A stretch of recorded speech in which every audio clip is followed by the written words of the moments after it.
Jane is in the background, but I didn't have a recording machine with me, and every word seemed to be exactly right. Are you there? Yeah. Oh, please do. Do you want to come along? Jane's cooking tea tonight, so... What's new? It feels like when I was in Tamera. Oh. I'm chopping vegetables while I listen to you all.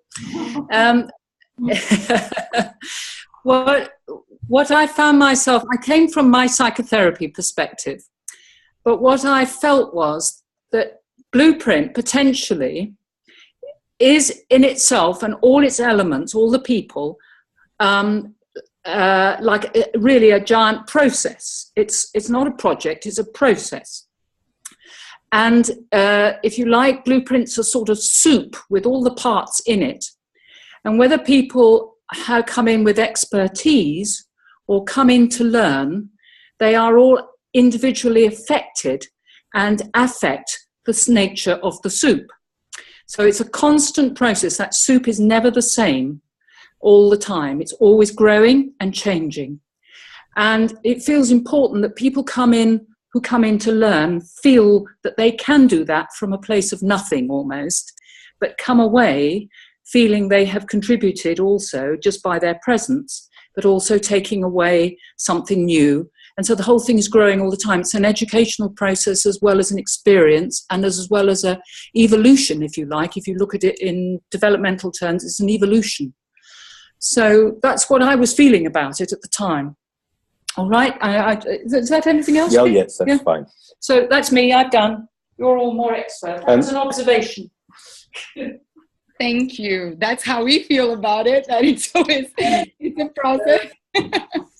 Well, I've always loved the word anarchy in its best sense, and I think that while we retain that element of bits of it not totally under control, bits of it doing what it wants to do, bits of it growing as it wants to, without a sort of a conscious guiding intellect behind the whole thing, pulling all the strings and making sure everything is absolutely clean and functioning and so on. Great. Chaotic. Yeah. Well, there you go. What's the name of the bloke who did that? D. Hawk.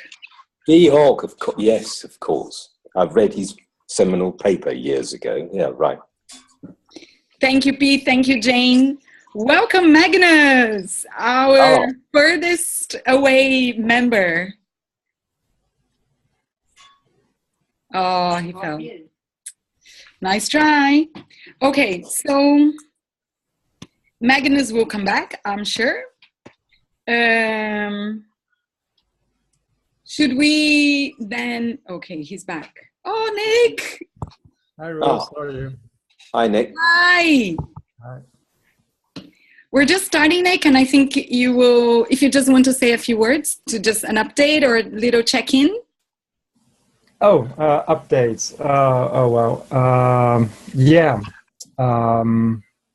A lot of stuff happened on the private side of my life. So, you know, I'm now in Finland and I'm creating a permaculture here.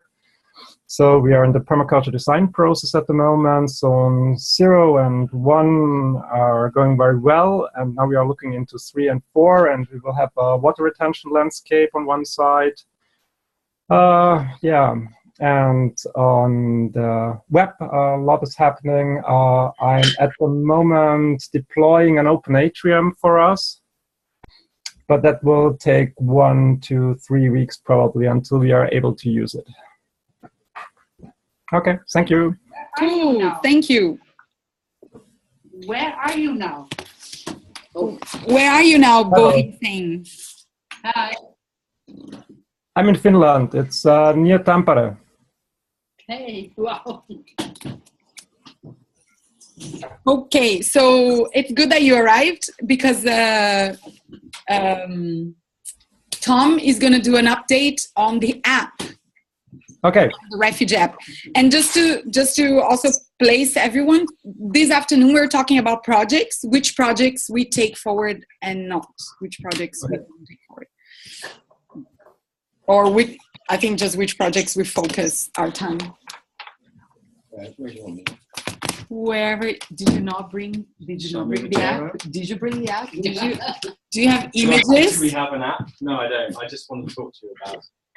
Oh, I didn't even think of it.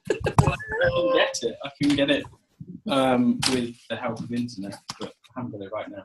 Okay. Um, Sorry, I was talking to. so I don't, how many of you actually are aware of this app? Did everyone read the email and do something about it? Oh, right. Okay. Everyone. Hello, B. Hey, B. And Magnus tried, but his connection goes. Now I know who the guy with the beard is. It's. I thought, who the hell's that? I haven't seen him before. Now I know. Good afternoon, sir. Ethan. Hi. You're in the park. Can you hear me? We can Yep. hear you, but you are. And cool. So Ethan, Tom is going to start telling us about the app. Yeah, I don't know exactly when. I work at Lush, and Simon Constantine came up with the idea, possibly with you guys After the Malvern after the meeting, Malvern meeting or in the Malvern, I don't know. I can give a little background Okay. about this.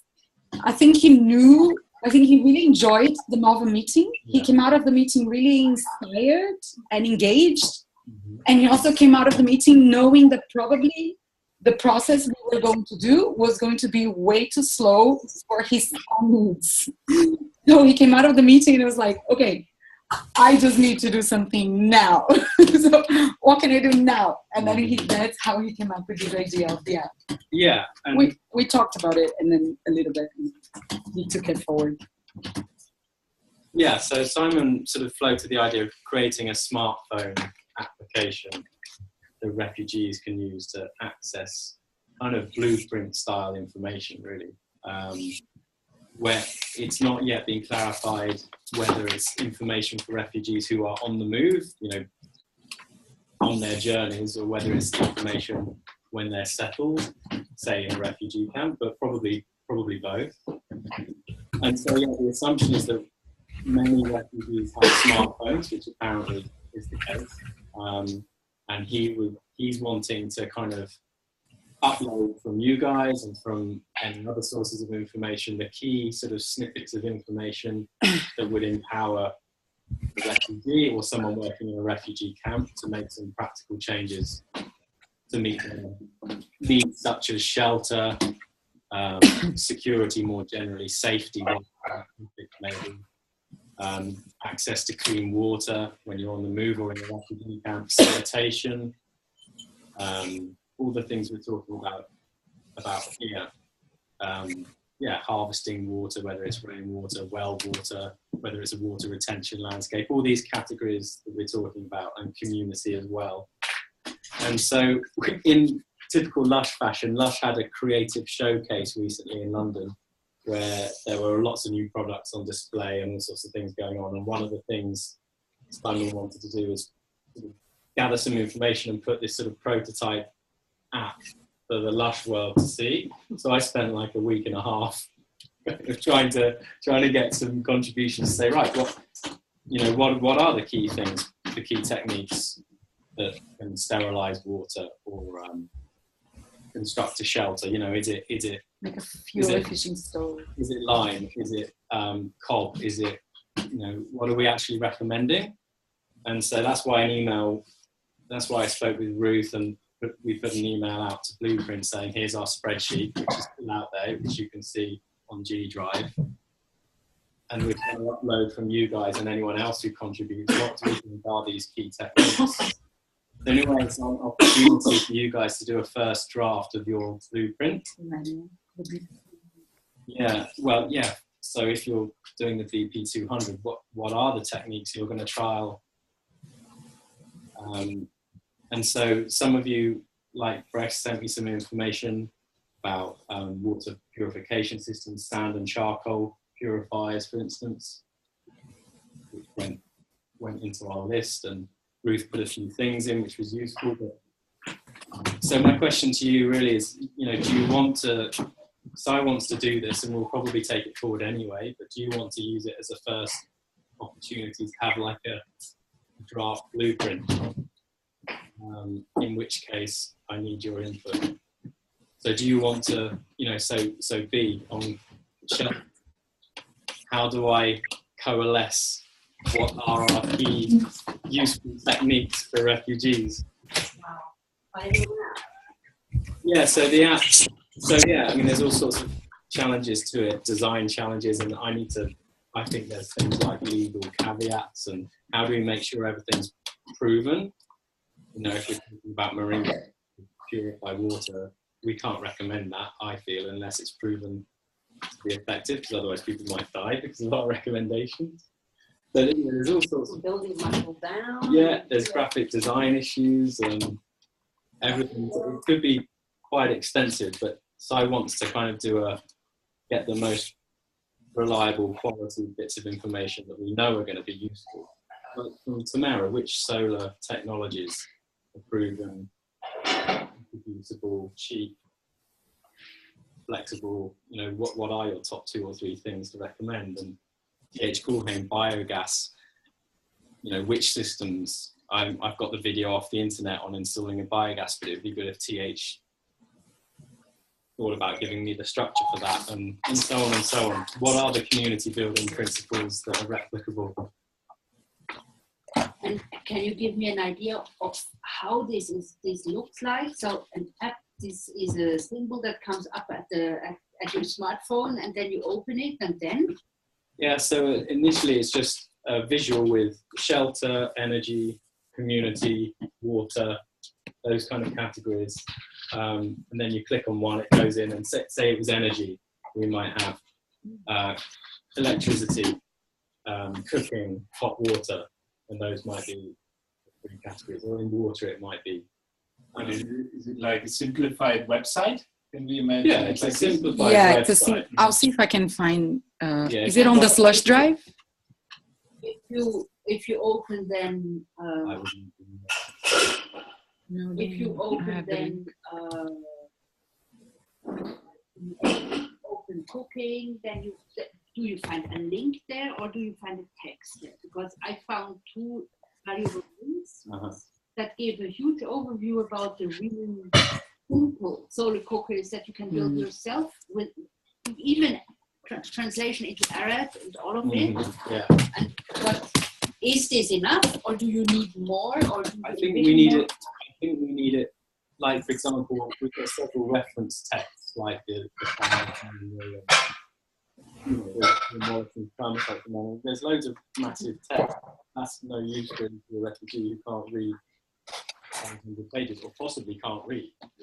So the farmer's manual is good because it's very simple language, but it needs to be updated. Yeah, and I don't think we can just say, look, here's the answer, read the farmer's manual. Yeah, no. We need to say which bits of the farmer's manual are most likely to be useful. And then actually, probably Lush would take some of them and change the house style to make it a consistent graphic design format. But in your question, it could be that, like hot water, we've got, Jeff Lawton's got a video of how to make a compost shower. And he's also got a good video of how to make a good stove hot water heating system. So on those, we can say, here's an article and here's a link to a video, assuming they have internet. And then in refugee camps, part of the project is to set up a little Wi-Fi system, ensuring that people have internet. So that's also an aspect. But really, the key thing is what do we think as the blueprint are the most valuable solutions or principles in community building, or tools, or what are the designs? Like, the only thing I have on structure at the moment is I've pulled off the Urdu posters about Lyme, but I have no real introduction about it.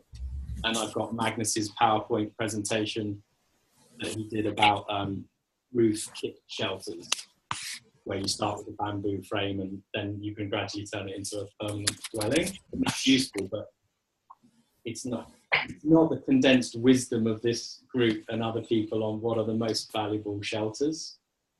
Yeah, could I just ask a question there, or make a point? This, as an ex-teacher, this sounds to me like curriculum design. You're designing something for other people. You use the phrase several times, Tom. What does Blueprint think is the most important element of whatever? Have we asked the people who are going to use this? Have we asked the views of people who've made journeys across deserts and God knows what else? What was your most extreme point of need? Yes. What piece of information could have got you out of that hole? And because I think this dictates how we're going to layer this information in terms of what is most appropriate at the top to people's immediate needs and what they may like to peruse at their leisure later when they're safe and sound. Yeah, Peter, I agree. I mean, and that was the other question I really had is any points about process, such as consultation, because we have a collaboration with the refugee sort of system in Italy with Gaia Education, and we can have May East and her team talk to lots of refugees who have arrived in Sicily and say, you know, what are the pieces of information you most needed, and do you have yeah, exactly. And I think in that extent a really well-designed questionnaire might be a way forward, because that will help to flatten out the responses, and you can actually see the categories that will be needing action and the intensity of action that Blueprint needs to put in terms of what's the most important bit.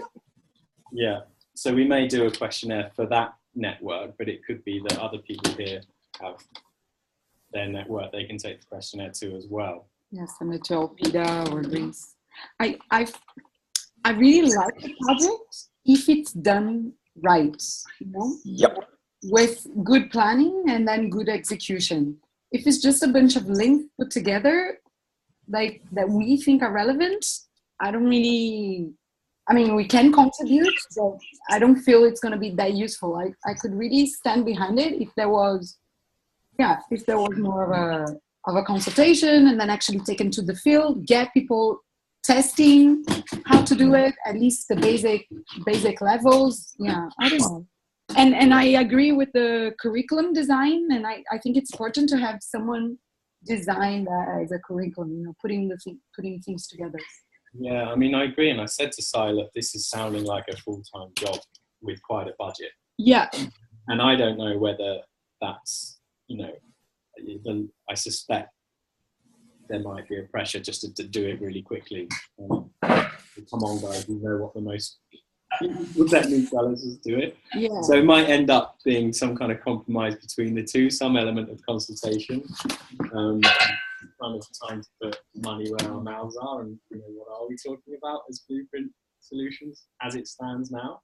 And maybe we have an iterative cycle where people review it, use it, and it goes around continuously evolving.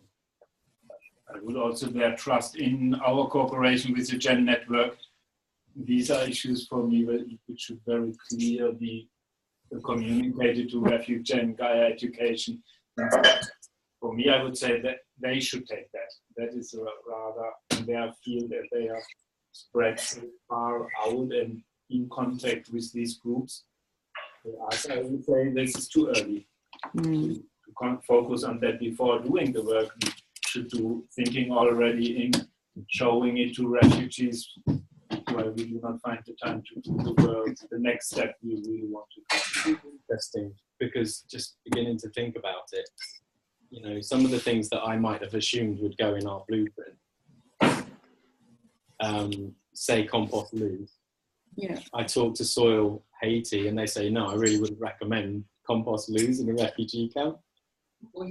Compost toilets. Compost toilets. And this is Soil Haiti's entire function is about providing compost toilets. And they say because it involves a massive infrastructure to maintain it as a safe thing. You have to, you know, it's not just this is how you build a compost loo. You've got to have the people managing them and taking out the material and keeping them hygienic.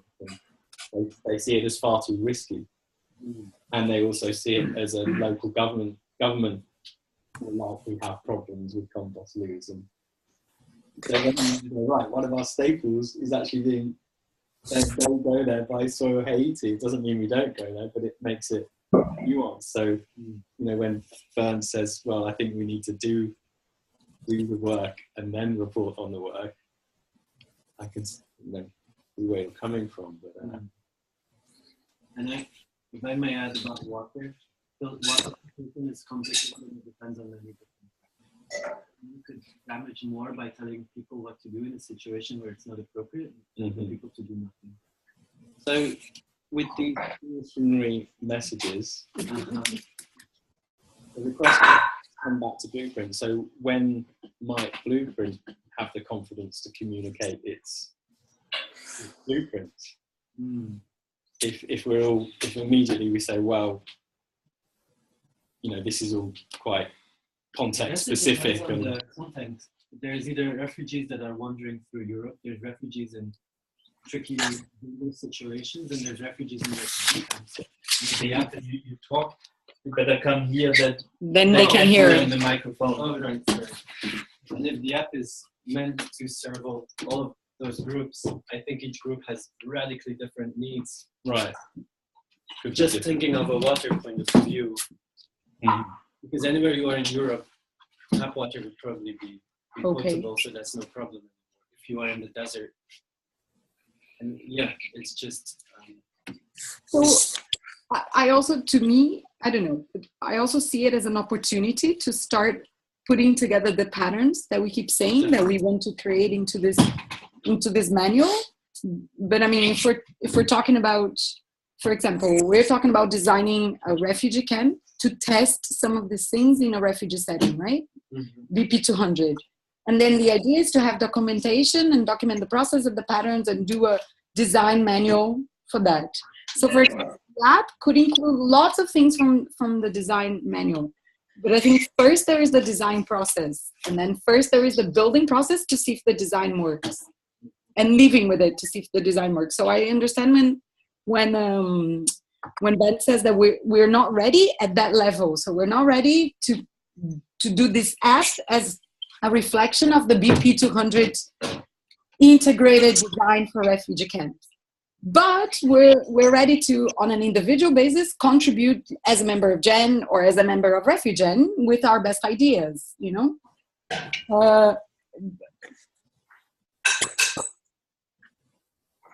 I think, or the other thing is, okay, then this is a project and this will take maybe a year, and then we'll do it properly with consultation, pull these things together, make some small tests, write the manuals, already do things that we'll use in BP 200.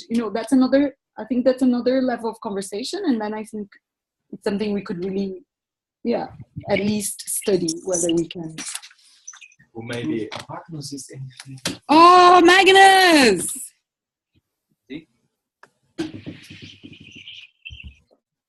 Or maybe just. Magnus, can you hear us?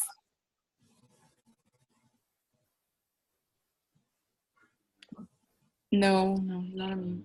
Magnus, did you validate your microphone or something like that? Oh, hello. I can hear you now. We can hear you too. Wow. Okay, I have a very bad connection here. Should we just, do people mind if we just, did you hear any of that, Magnus, or are you just in? I only heard what you just said last. I think I've got you now. I don't know if you saw the emails about this smartphone app that Lush and Simon in particular are looking at developing, that we just threw together some ideas for recently, which essentially is a very ambitious idea of kind of synthesizing the most critical recommendations really from the Blueprint network or other networks on the topics of energy, shelter, security, community, food growing, these kinds of things, and saying, right, these are your energy options if you're in a refugee camp, or these are your options for capturing or sterilizing water. And we've been having a conversation about whether Blueprint's ready to put forward a first draft of key aspects of the Blueprint. But so far the message I'm getting is that it's a little bit early for that, or context specific, But what's your thought, Magnus? Well, yeah, copy that. I've got your audio. I don't have your video, but whatever. But I think in principle, it's a brilliant idea. We're only going to know how much uptake there is from such an app once it's operational and accessible to, you know, stakeholders and people who live in camps or any situation really. Once it's done. So I mean, I would say it can be a work in progress. You start with one or two technologies. You get the feedback from the users. I'd be very happy to promote it amongst the various networks I work in. I was very much for it. I think more and more people are using mobile app, whatever, Facebook and other things, in both Nepal and Pakistan anyway, for accessing information. So why not? Let's give it a try. Would your networks, I mean, I wonder whether, you know, the consultation should go to UNHCR or Red Cross. You know, first aid could be a part of it. You know, would your networks have a batch of, you know, there must be a whole load of techniques that we don't have to reinvent the wheel for. You know, what do refugee camps already do that works on electricity? Yeah, there is like a huge manual called CCCM Camp. What is it, Magnus? CCCM Camp? Yeah, it's camp coordination and camp management. Yeah. And it's a huge manual with quite a lot of things. I have it on my computer. Yeah, but your UNHCRs and your Red Crosses are almost too big to take this on. I would say if it's there and we have, you know, we definitely talk to UNHCR and stuff. They have their innovation lab. The UNHCR Innovation Lab is a very interesting creature and doing a lot of interesting stuff. And I've got a connection through a friend to that network, and possibly to the Red Cross one as well. So yeah, I'd be happy to promote it to those individuals or organizations, and see how they took it. No problem. And I mean, if Lush just charge ahead and have a bash at this at a first draft, which I get the sense is probably going to happen, would people here be willing to say, just spend an hour saying, okay, if my arm was twisted into saying, what do I recommend? This is what I would contribute. Would you do that on the shelter?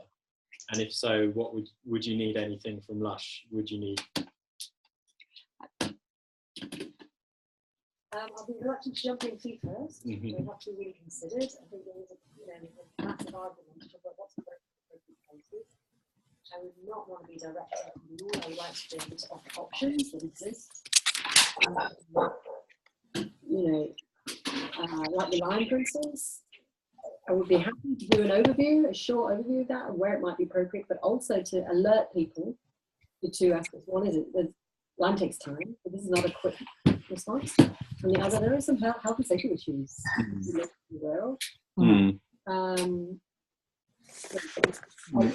to raise the profile of possibility, like straw bales, what is straw bale, but and hog or earth building or what the other options are for sure. And I would not be directed. Also, so two things. I also don't want to spend too much time on this. So I think it's great if we just give our opinions on this. People can give me little insights. That would be great. And then also just repeat what I said to Simon, which was, I think it would be really great if you wanted to get someone like Petra from EDEP, she's written over 30 manuals, and she's really great at putting content together. And getting her to coordinate. I was also thinking that would be a great partner. Yeah, and great and getting them, or getting Michael to do the illustrations, but Petra to put things together. Mm-hmm. Who's connected to Blueprint, or getting input from Chris Evans? So there is a story and the whole story makes sense. And then, of course, we can contribute. I think, at least in my opinion, I've already been contributing with what I know. But it would be nice to hear a few more voices. So, B, you said yes, but qualified. It's a very qualified yes. Yeah, I'm not quite sure the detail you want. I just, you know, it's a question of what already exists. You know, I think there's a good thing about accessibility of information. So, heading is no good. It's really not an option. Manual is great, but I think video. We're looking at video which needs more internet access, but also pictures and GIF, bullet points or illustration. Yeah. GIF. 90s. GIF. SVG. Yeah. GIF is what? SVG. Scalable vector graphics. Yes. So. I'm happy to collaborate as well, but I might not be the most productive partner because I'll be super cautious. I'd love to at least review if you're in the Washington, just to make sure that nothing that could damage is being put out there as information. I'm just worried about this is the one solution for all of your problems. That if there's a little more nuance, I'm not sure how to do that in that. But if you can do that, and I'd also love to think with you, Tom, about how to just at the end say it's good. Okay. And it would be great if Lush could collaborate financially for different input and higher pay Depends what the input is, doesn't it? Have you seen any of the EDAP manuals? Yes. Have you read them? Okay. Yes. Because they have great chapters on water, energy, shelter. Yeah. Yeah. I went through. Yeah. One more. I still am not clear who will click on this thing on the smartphone, because when we speak about shelter, I mean, as I envision, a so-called normal refugee will not build his own shelter when he arrives in a refugee camp. So, right. Yeah. Yeah, but a refugee may be at risk of hypothermia en route to the refugee camp and might need a camping shelter. Or it could be the principle of you lose most of your body heat through the ground. Make sure you have cardboard as an insulator, or make sure you're not lying straight on the ground. And then it goes all the way through to, it could be a member of staff in the refugee camp thinking about shelter. So I agree, it's a question, who are we aiming at? And what is the scale? Can we do everything? Or I don't really know the answer. I think it was part of the original idea. People could do the stuff and then send information back. This worked, this didn't work. I made these modifications. I don't know how realistic this is as well. Yeah, I think it becomes an ongoing project. It would be an ongoing thing, wouldn't it? Any more comments about this, or collaboration, or if you're willing to contribute, and then we move on to BT 200. Not just not because you want the time to be 200 and other before you can simplify this stuff. Because isn't this pretty much the original idea of Blueprint, to share these manuals? But or is it that the format is wrong because it's saying these are your solutions and it doesn't really work like that? For me, it's a question of the target audience. If the target audience is the camp managers or interest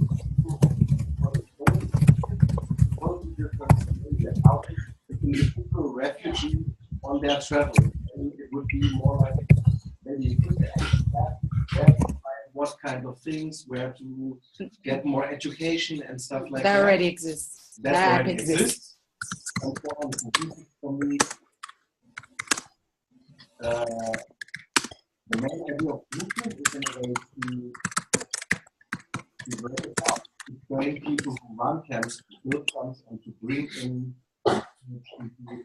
regenerative settlements, which is level than the individual refugee. And of course, part of this also addresses to the individual refugee, but it needs a lot of support by the people on the field, like without draw, no compost. Yeah, a manual needs to be alive. Well, have you been in this conversation? Have you heard? Well, more or less.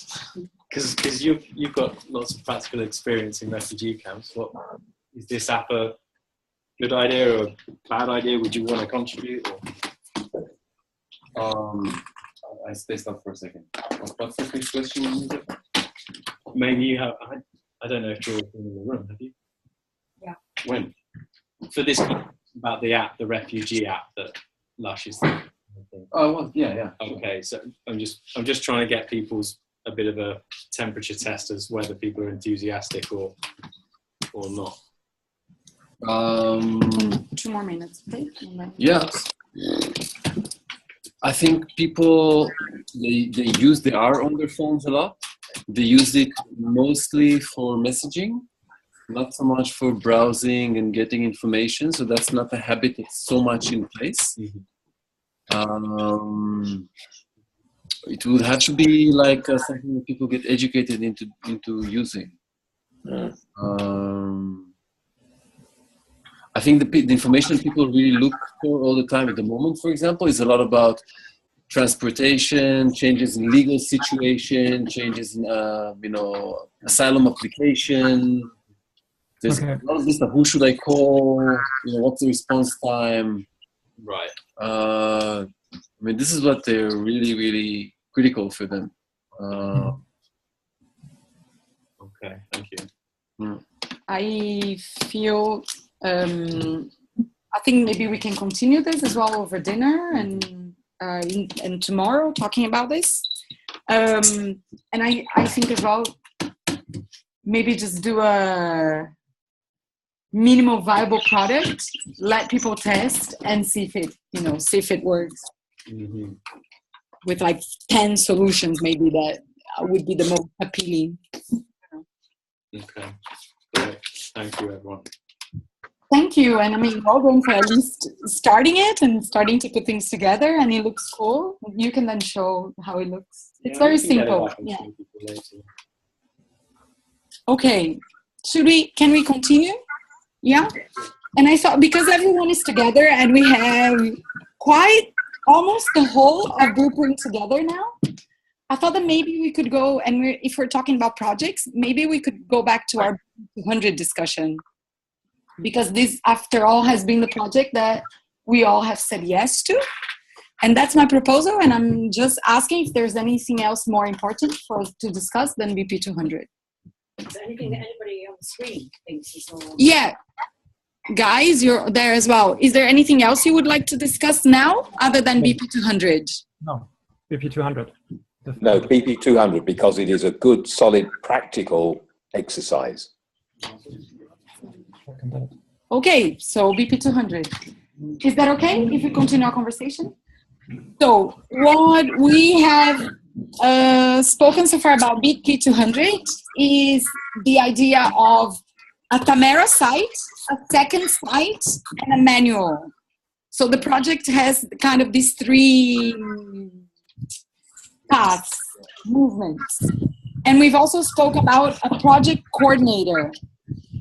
And we also spoke about how much energy there is in the group to take this forward. Hopefully a lot.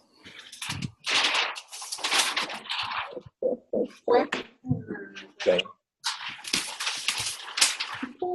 Yeah, that's Nick. So I think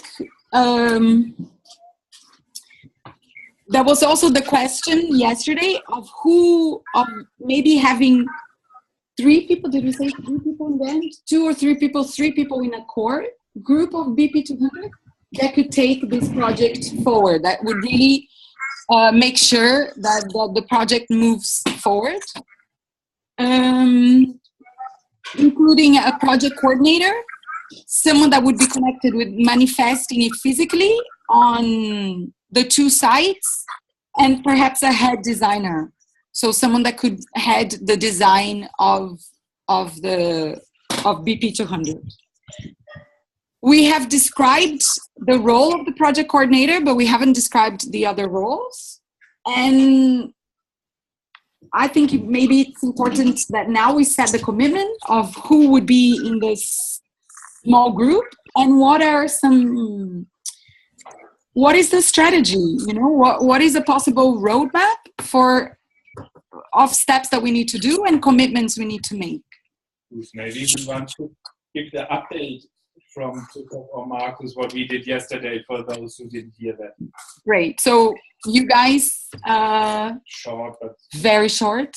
Janos and Christoph, if you send me the file, I can share my screen with them. I'm in the folder.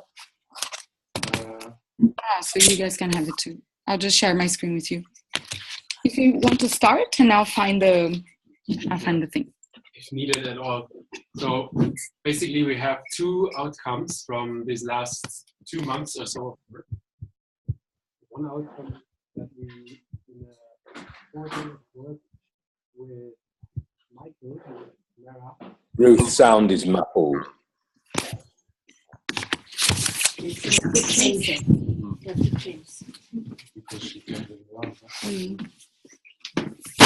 coming. So in these 4 workdays with Michael, we updated the site plans for the Blueprint 200 site in Tamera. The actual plans are on the Google Drive, and we integrated the feedback from the land, the feedback from Tamera stakeholders, and put all of that into a new version. And the details for that you can look on the images yourself on the plans that Michael drew. Okay. They're basically, it's more refined, it's more terraces. We thought a bit more about contour and profile of the land, slopes, spacing, access. We did not yet talk about the whole details of what comes after the earthworks in terms of shelter, technologies, building materials. All of that is the next stage of the design that we did not yet have the time and resources to do. And the second outcome is a first draft of a funding brochure, which was made by Carolyn. It is also on the Google Drive in the Blueprint project folder, yep. Blueprint 200. And we looked onto that yesterday very briefly and shared first ideas to move that forward to raise funds for that project. So that's the current state.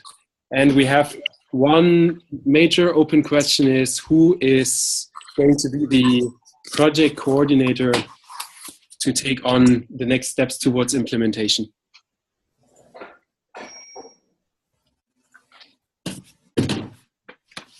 Maybe I would like to add to say that we found out during the conversation that we held here that people tend to think that the Blueprint 200 is a Tamera project. And we found back to the idea that the Blueprint 200, we decided that we do it on 2 sites, and it is a first draft of this, what then could be put into the app. So a first draft of a design, of an applied design of a regenerative short-term settlement. And therefore we wanted to also to say that we ask for a project coordinator that is not based in Tamera. Also saying that we also don't have the resources to say, yes, we have the people available.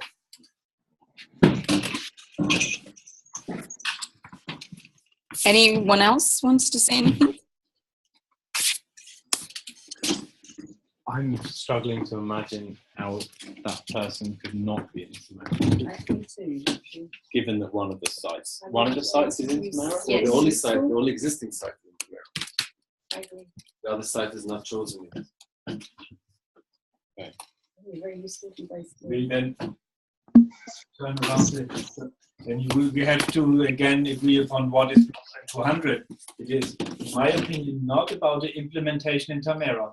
It is about regenerative design for settlements, provisionally settlements, where one implementation site can be in Tamera so that we can get the feedback loop from that implementation. And I said we will most probably have it easier to design a manual on an ongoing process than in theory and afterwards doing it.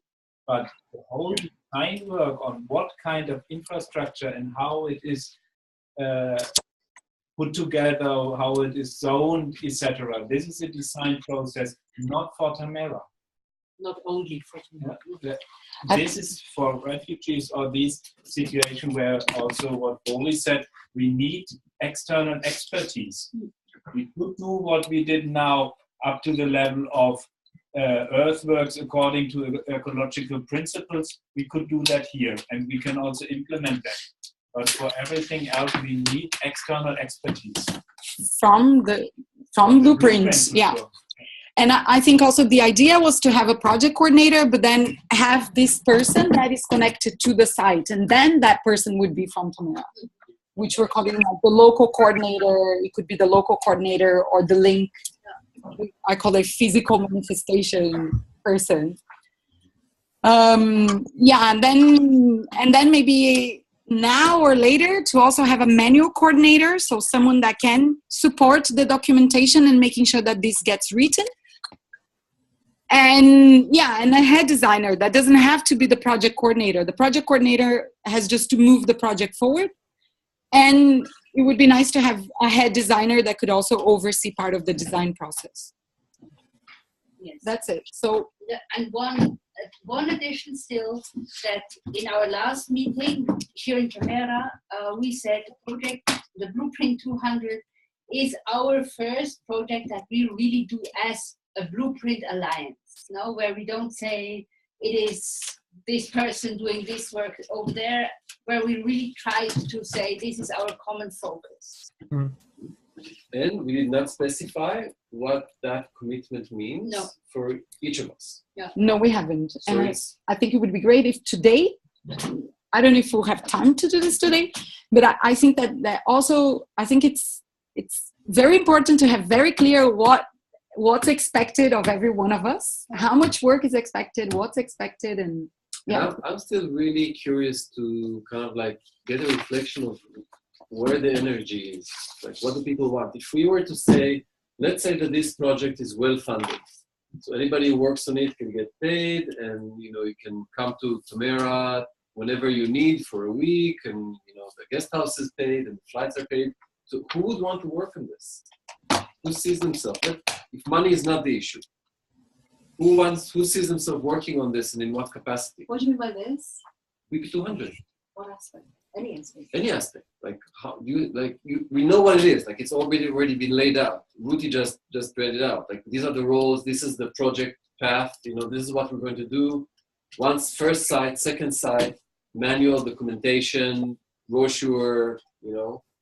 It's a research phase to say, okay, what functions exactly does a refugee camp have to fulfill? What size is it going to be in? We are quite ahead of that. Yeah, but where we have already not gotten to is to see like who really wants to be part, or who is happy just to keep doing your own work and let other people take care of it. Okay, so we can do a round, and you can maybe just say what kind of involvement you would like to have with BP 200. Yeah.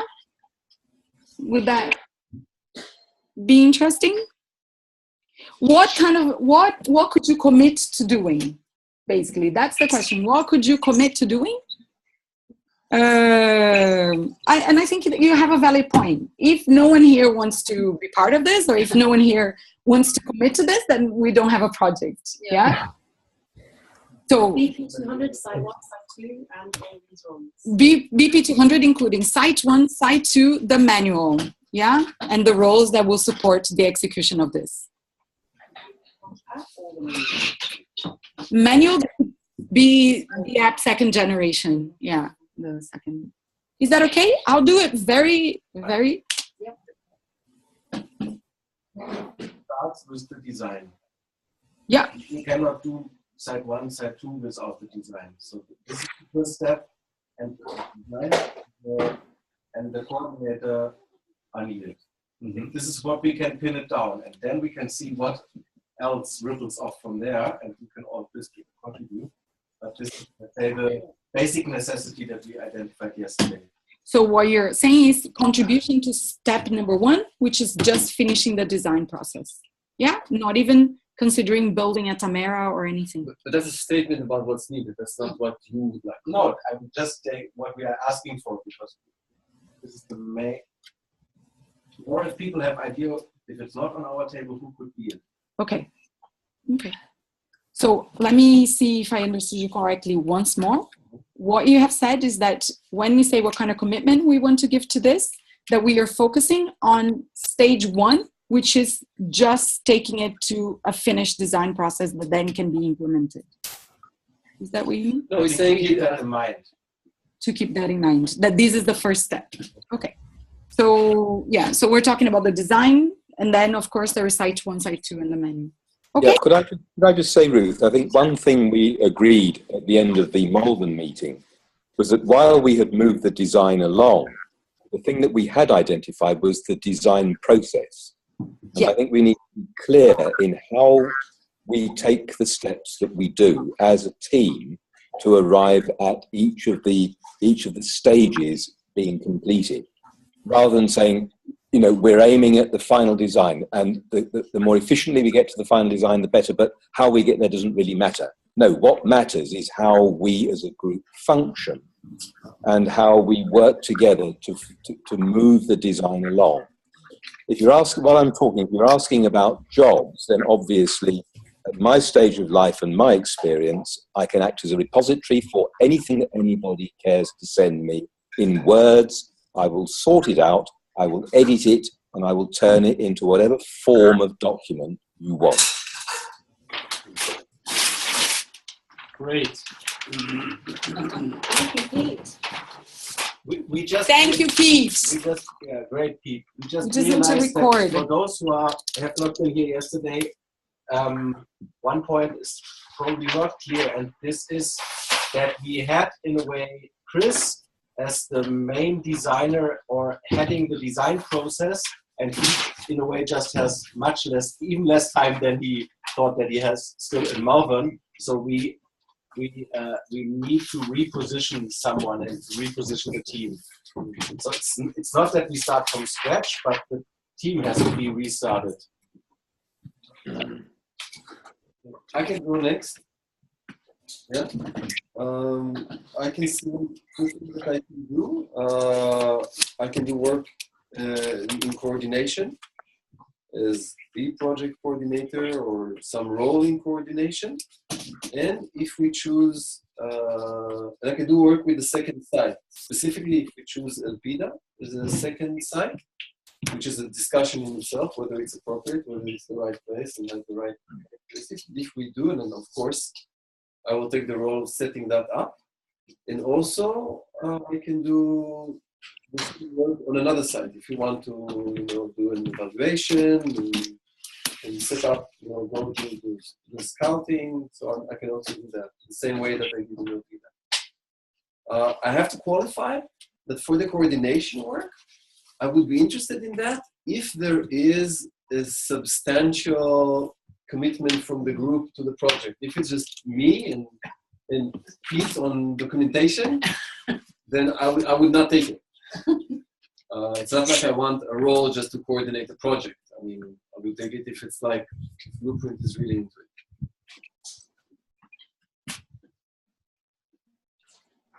Around. Okay. Where do you see yourself in this project? What can you commit to now?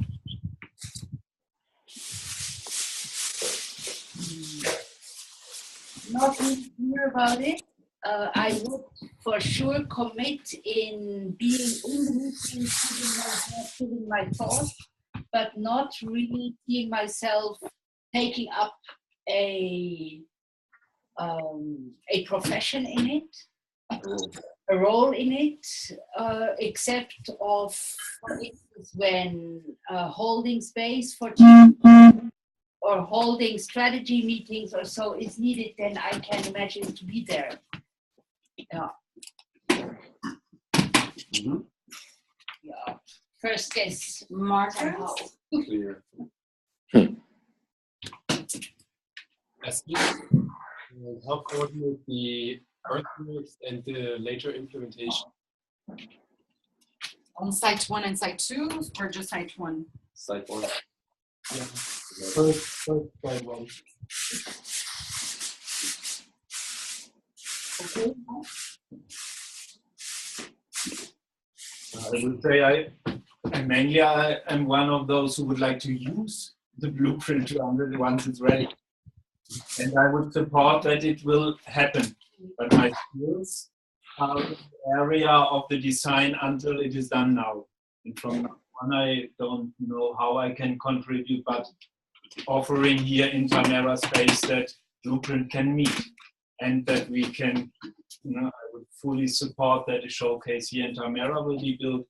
And if Scala would be a second site, I would also love to support that first implementation phase where my skills are. Okay. Maybe also in between, sorry for the chaos, but saying that it is important to know for those people who have not been here yesterday that when we presented the idea at the World Council to the Grace Foundation stakeholders, they said, if we're going to do this, we are sort of quite sure that we will find the funds for it. So this is really not let's say, we can think that this is free. We can freely think, like you said, if money is not an issue. So we can think in this way.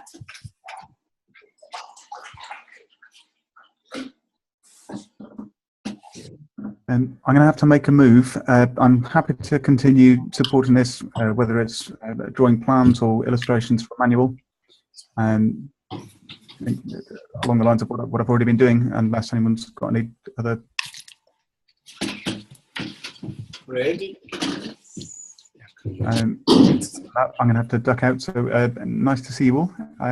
Yeah, keep me posted, and hopefully when I get back, Michael. Sorry? The question before you go. Yeah, maybe. You did. I think he did. Oh, He did sorry. illustrations.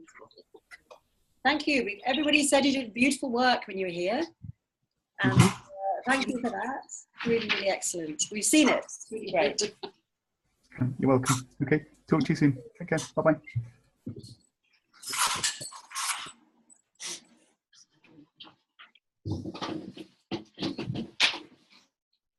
So we go on, huh? Yeah.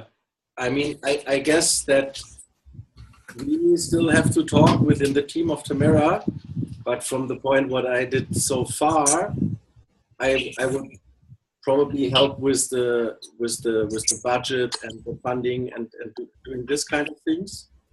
And if we find a really experienced outside person, then I would be one of the persons that supports from this side. Say it again. What's Outside the person thing? to do what? Everything. The design, the coordination, everything. Of what? You will support what? Sorry. Sorry, can you just repeat? I was writing and I didn't understand. Take a breath. I'm not used to this.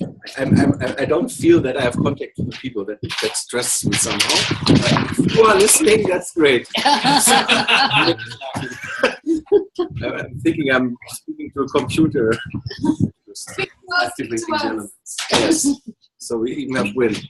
So if we find the right team that has enough expertise and a lot of energy that comes from outside, I will definitely be one of the people in Tamera that is the on-site connection point. However, On-site yeah, and support. yeah. That's one. Yeah. And the rest, we also have to talk after the meeting in our team. Dorothy? Yes, as I see, I have not the skills that are needed now, but if they are founded, I will support. So I'm a supporter. We have many supporters. Yes. So. Site one, do you see yourself only, or the design, the whole process? How? Say it again. Site, specifically to site one, or can you see yourself also supporting the site two Also, outside of Tamera? Yeah. And the manual, The manual. the non-site specific work. I'm a professional in supporting.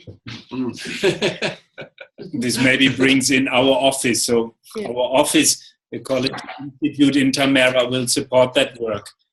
It's where we can also in design where it's needed, but that is not yet the point. That is to come.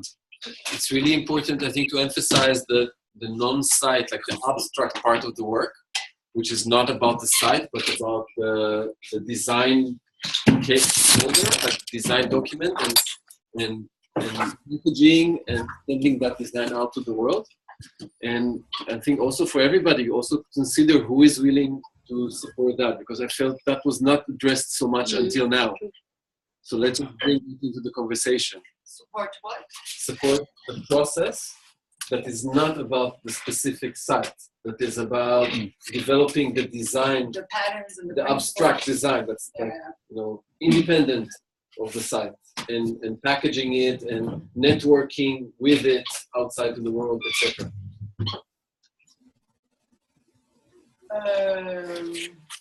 Janos, it would be great. Maybe we hear someone from the screen. Screen people. Screen people, what's up? Hey people. Screen people. Can you? So we're collecting. What would be your specific contribution or commitment to BP2? And then we can see where the gaps are. If funding wasn't. I'll see the gaps. If funding wasn't an issue, if you were going to get paid for your time, what could you contribute with design as part of the design site one, site two, and the manual? Well, I'm not quite sure if I'm able to design such a huge scale, but what's done, I could support, of course. I can help with public relations. Means like I can create flyers, brochures, whatever is needed on that part. And I can help with the documentation process. Perhaps we can have some kind of online documentation.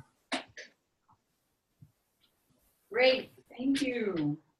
Yes, I'm wondering to what extent, when all this is going to end up on the Blueprint website, or whether we ought to have a section that talks about BP 200 and progress so far. They've already written something, so I think we can post something on the website pretty soon. Right. So when we achieve each stage or go through a certain amount of time, a summary will end up in Blueprint on the website. Yes. And Pete, would you like to be in charge of making sure that that summary happens? Yeah, so long as people feed stuff through to me. And we need to get a channel of communication sorted out, rather like as if people were writing their immediate thoughts on the back of a cigarette packet and shoving it through my letterbox at home. I can then sort all that sort of stuff out. It does not have to be completed, polished documents. It's what's going on. You give it to Nick, he makes it look good. Ah, yes, I do. That's exactly my thought. Yes. If I can take the raw material, turn it into something that Nick can then make a beautiful design of. Yeah, definitely. No worries. We love you guys.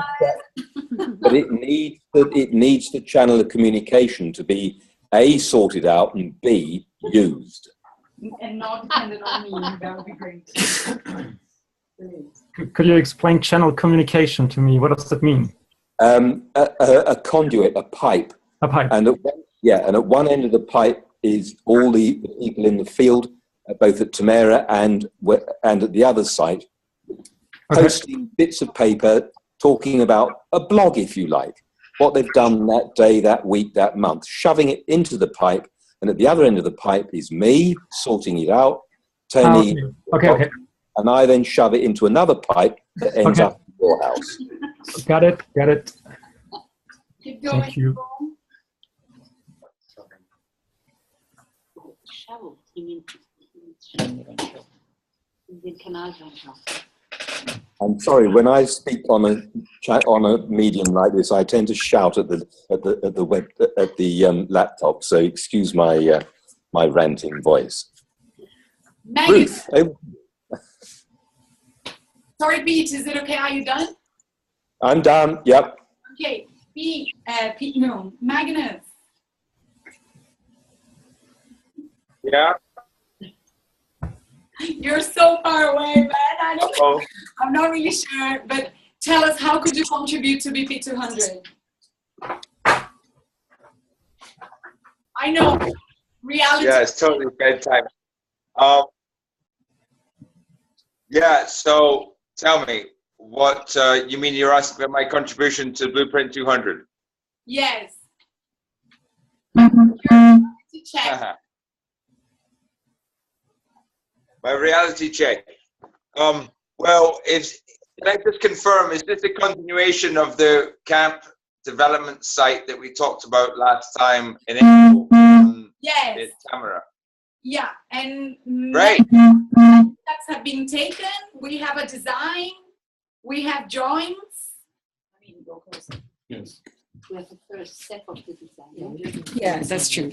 We have the first step. We had a second meeting in the UK. We now have the first part of the design with the earthworks and the contours and the rough siting of the camp. And now what's needed is the final detailed design in terms of shelter. What else? Energy, water capturing, water filtering. But like the earthworks part is done, is designed.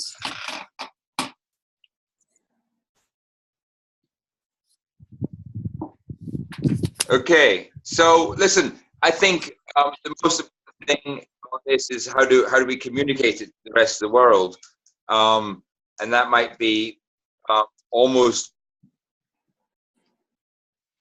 a cartoon sort of thing, or a simple sketch drawing that's animated to show what are the principal earthworks, energy works, and shelter works that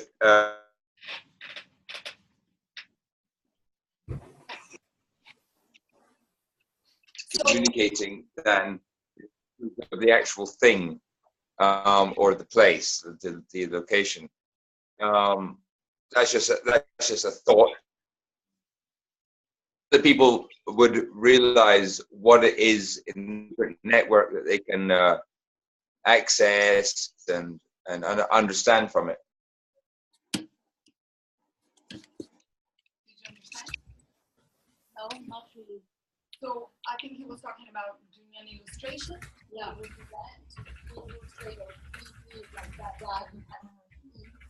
3D modeling of the camp. Yeah, and I think what I understood is that Magnus would help communicate that to the world. Is that what you meant, Magnus? Can you just repeat what I said? Because you're closer to that. I'm happy to do that. Yes, but I have pretty bad connection here, I think, so it's like very, very delayed, broken up, blah blah blah. But what I was saying was, I think simple communication of what it is you're achieving there would be great. Like to explain the design in simple cartoon or cartoon sketch, hand drawing sketches, animated in some way. And I'd be happy to share it with the world. Yes, very happy. It sounds to me like there's a job description for a permaculture designer, like you mentioned. You speak Chris. up for the. Yeah, it sounds like this may be oversimplifying it, but we need to create, the missing thing in here is the permaculture designer who can spend a lot of time at Tamera and shuttling back and forth between different specialists to say, what is the pattern on the ground? What kind of shelters? How many washrooms are needed per tent? This is already there. We've already Bringing it together. Okay, so it's not like 1 year design phase. It's more like the essential stuff the next 3 months. So why don't you write down what you need to put it together? I think this is one is the coordination role, and the other is this head designer role to do the final detailing for the design. And to produce the design folder, like a lot of stuff that's well sketched and organized. Your overall idea is totally correct. It's correct. We need a head designer that can pull it together and actually write the manual, you know, like put the It patterns just sounds together. to me like that's what this conversation is asking for, but it's no one in this room. Yes, That's it. but I think Clear. This is very clear. Yeah. Yeah.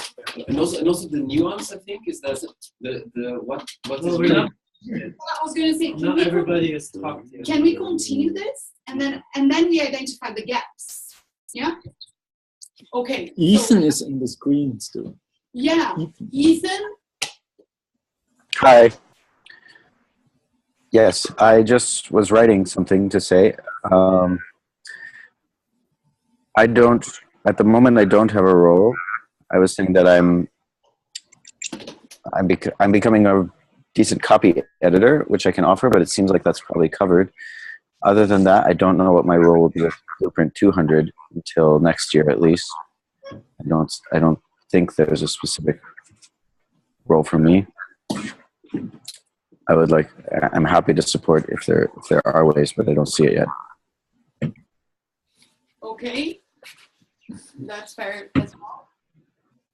Janos? Yeah, I mean, what I can do is to bring in the experiences that we made here on the test field, one, in Tamera, also in terms of technology and knowledge transfer, and looking at solar solutions for energy supply,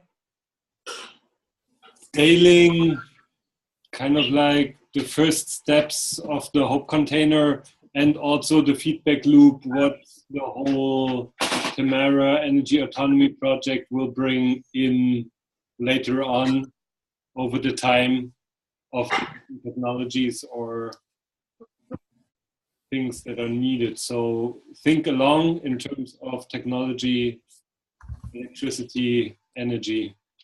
Yeah.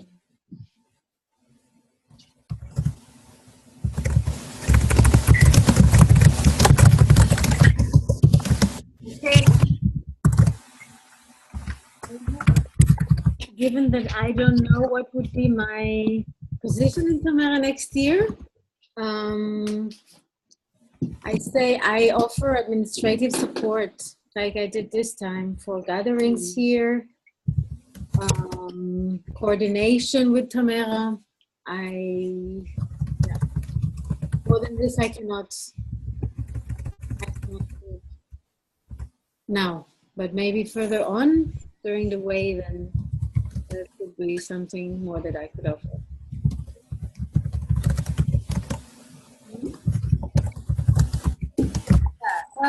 Hi, folks. I don't know, really. At the moment, thanks everybody in the meeting. My life feels a little bit in transition, so I'm quite time strapped, but I want to release more time. So I feel at the moment I can only offer a supporting role to the design process. I think the shelter design process will be really fun. That would be a really great piece of work.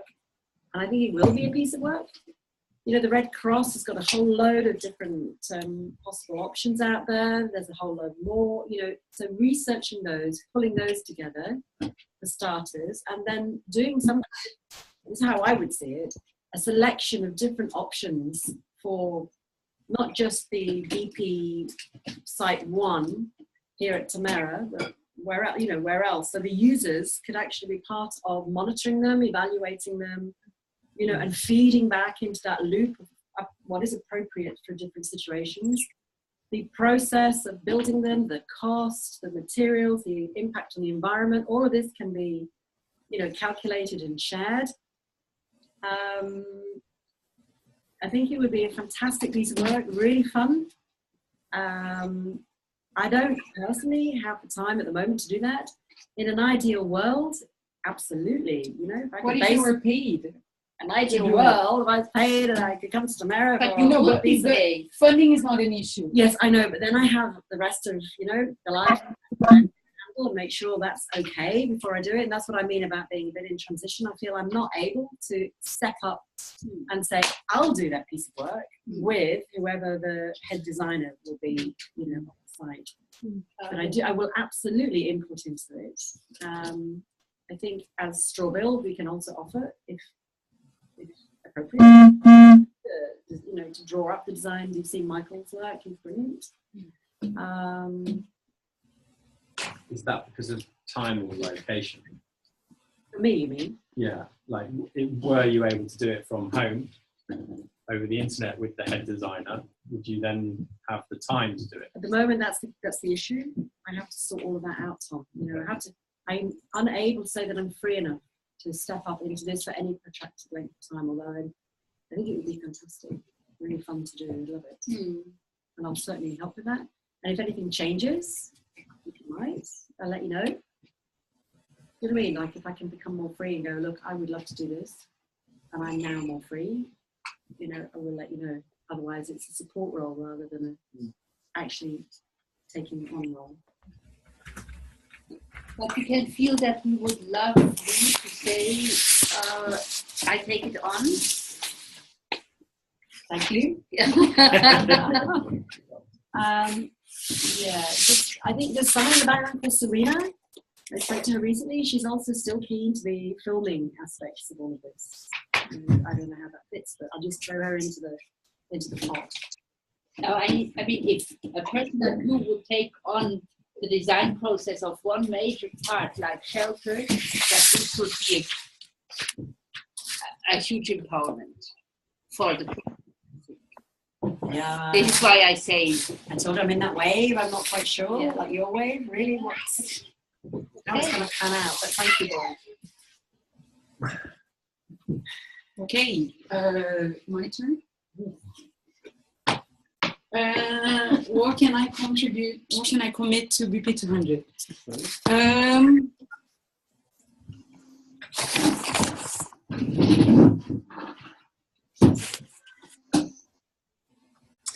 I think I can commit to holding Blueprint together while BP 200 is happening.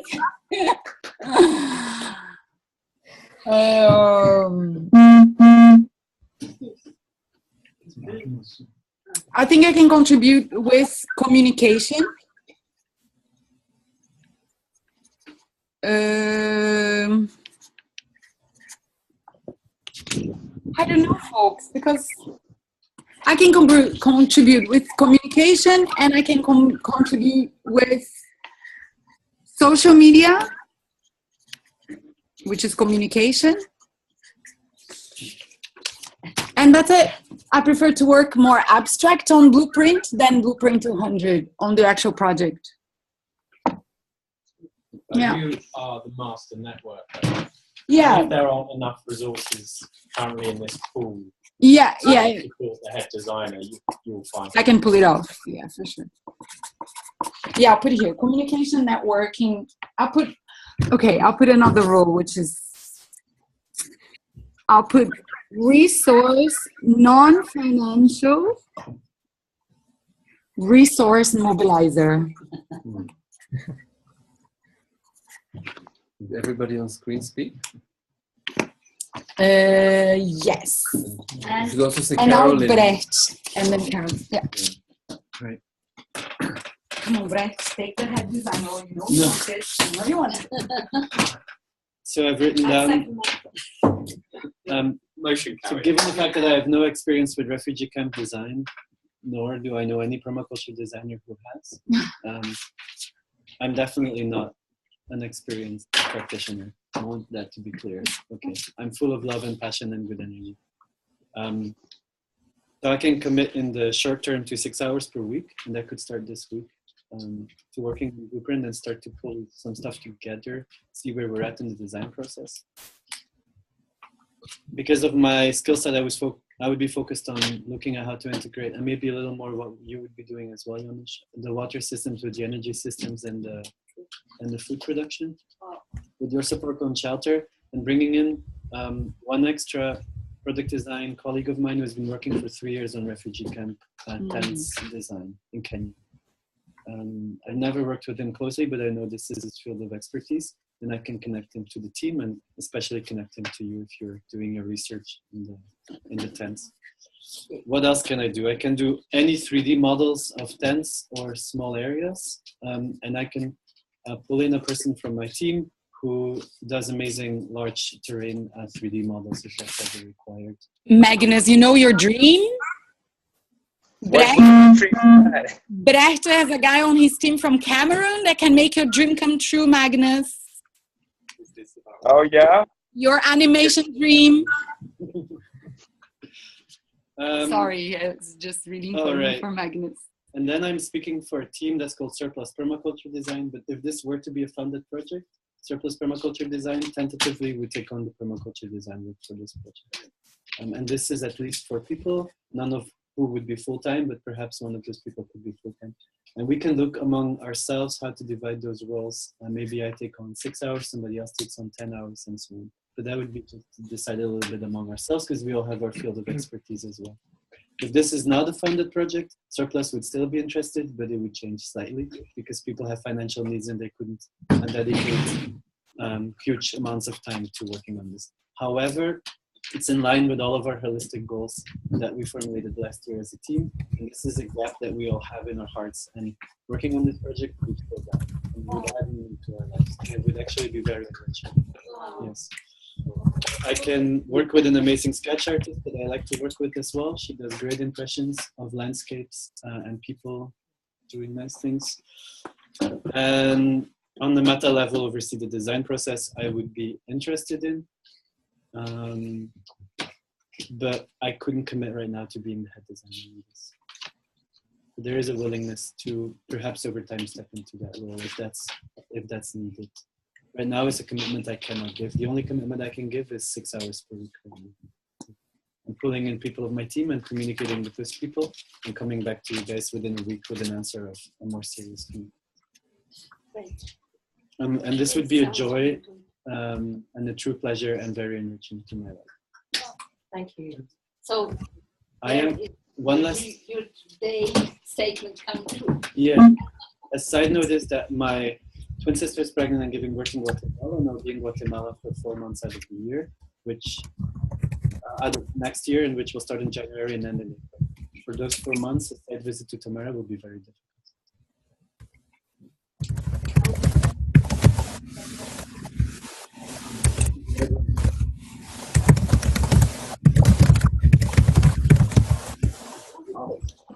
Someone is typing. Sorry. Yeah.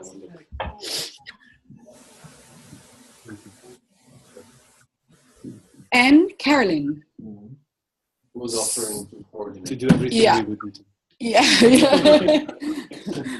Carolyn can fill in the gaps. Oh, there was one more thing on my piece of paper, and it's Oh, I'm not cool. lying. Have Ruth be part of the design team as a soundboard for the design. I would really appreciate you to be part of the thing that we're designing. I don't know anything about Yeah, but you're good at being a soundboard. Yes. There's a great interaction and a quality to that interaction. That would be a preference of mine. Questions. Sure, Also that's to a keep great you connected role. to I'll be a people. soundboard. Cool, that's good. I can I do would that. like to put in another thought that we also had yesterday to the group, but also to the people that are outside. For the Blueprint 200 in Tamera, I think the best option would be if the head designer would be Portuguese and no Portuguese country. because then this would make all the things that we have to do with the administrative part and so much more easy. It's not necessary, but it would be like, say, the optimal match that is possible. I don't think it's the head designer. I think maybe it's the link, no? The physical manifestation person. Or you mean the head designer? Because I think the head designer will be good if you also have that picture of creating that document that you can take out to the world. Imagine we have already contact to some Portuguese permaculture designers that, and we would have to check if that is in their scope because we have never checked on that level. If this is funded, I can't imagine there's no permaculture designer in Portugal. It's not a necessity, but it would be probably a win-win situation. And of course, this only makes sense when the person also can think global, international, and formulate the whole package of it. It's not that. Or it would make sense if now let's play with this picture of, I didn't get the surplus. If this person then would be part of this surplus team and also commit to a certain thing, but you would then sort all the things. Right. There's one immediate person that's in my mind that I will reach out to, so we can talk about it. That's why I'm putting it. Someone has ideas that we can evaluate later. I have slowly, I have the feeling we really come to a Blueprint 200 project. So I'd really like to celebrate this. It was really nice to see it, like the generosity of offers and somehow putting it together. I think it would still be interesting to identify gaps, but maybe we can have a little break. Yeah. Can you say something to Kathleen still? I think that was only on the side. Yeah, sorry. Would be important. She also offered to do project coordination.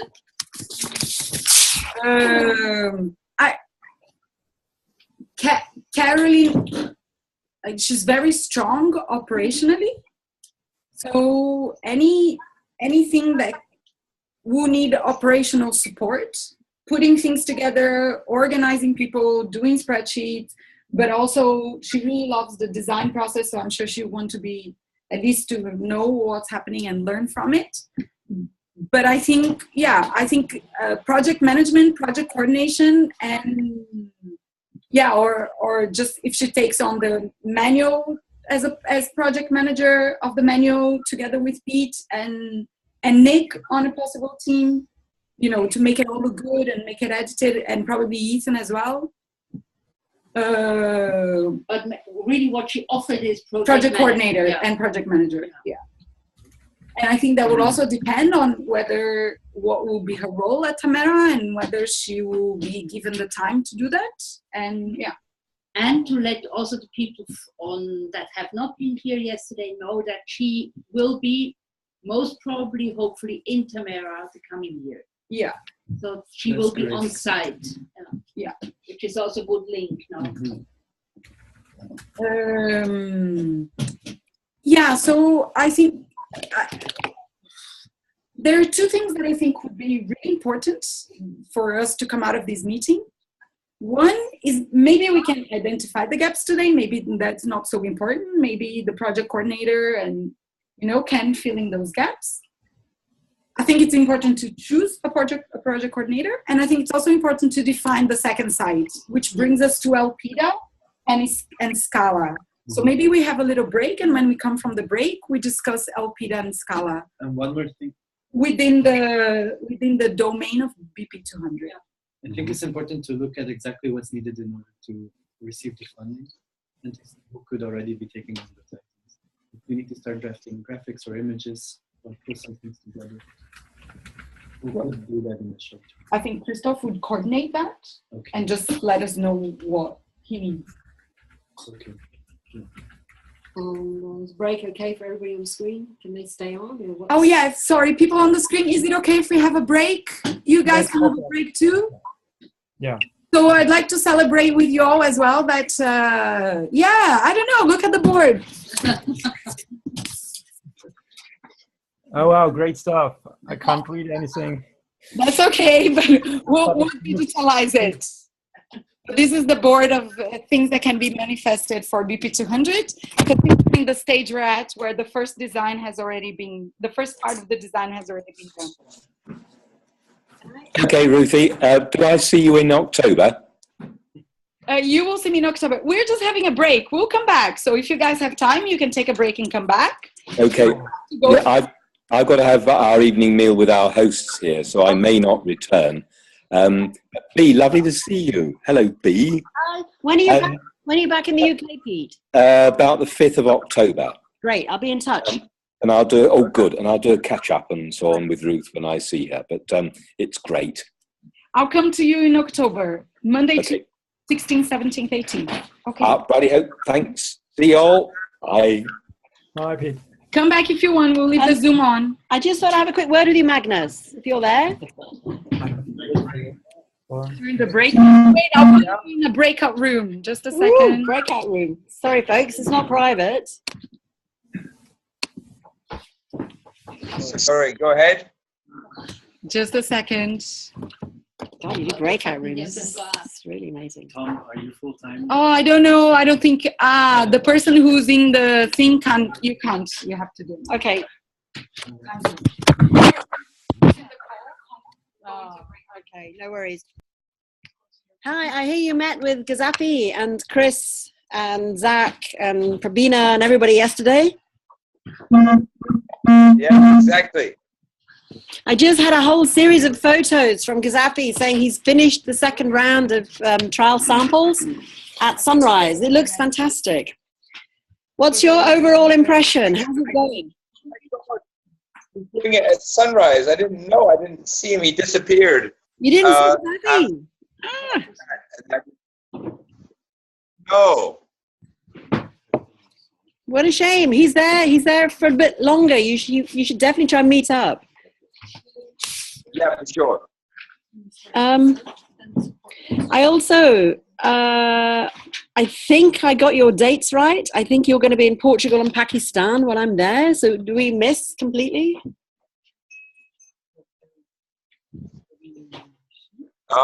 We're gonna. Well, listen.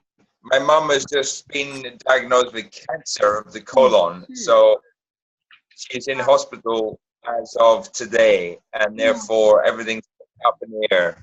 Oh, Magnus, I'm sorry to hear that. Yeah, it's really. But if you're gonna get the bloody thing, probably that's the best place to get it. Apparently. It's if they've got it early enough, it's one of the best to recover from. Highest success rates if they get it early enough. I will, send her my love. When are you? Please, when are you coming back? Well, I was going to be back normally on the 1st of November until the 8th, and then go to Pakistan. But it depends on the status of my mama. Of course. Okay. All right.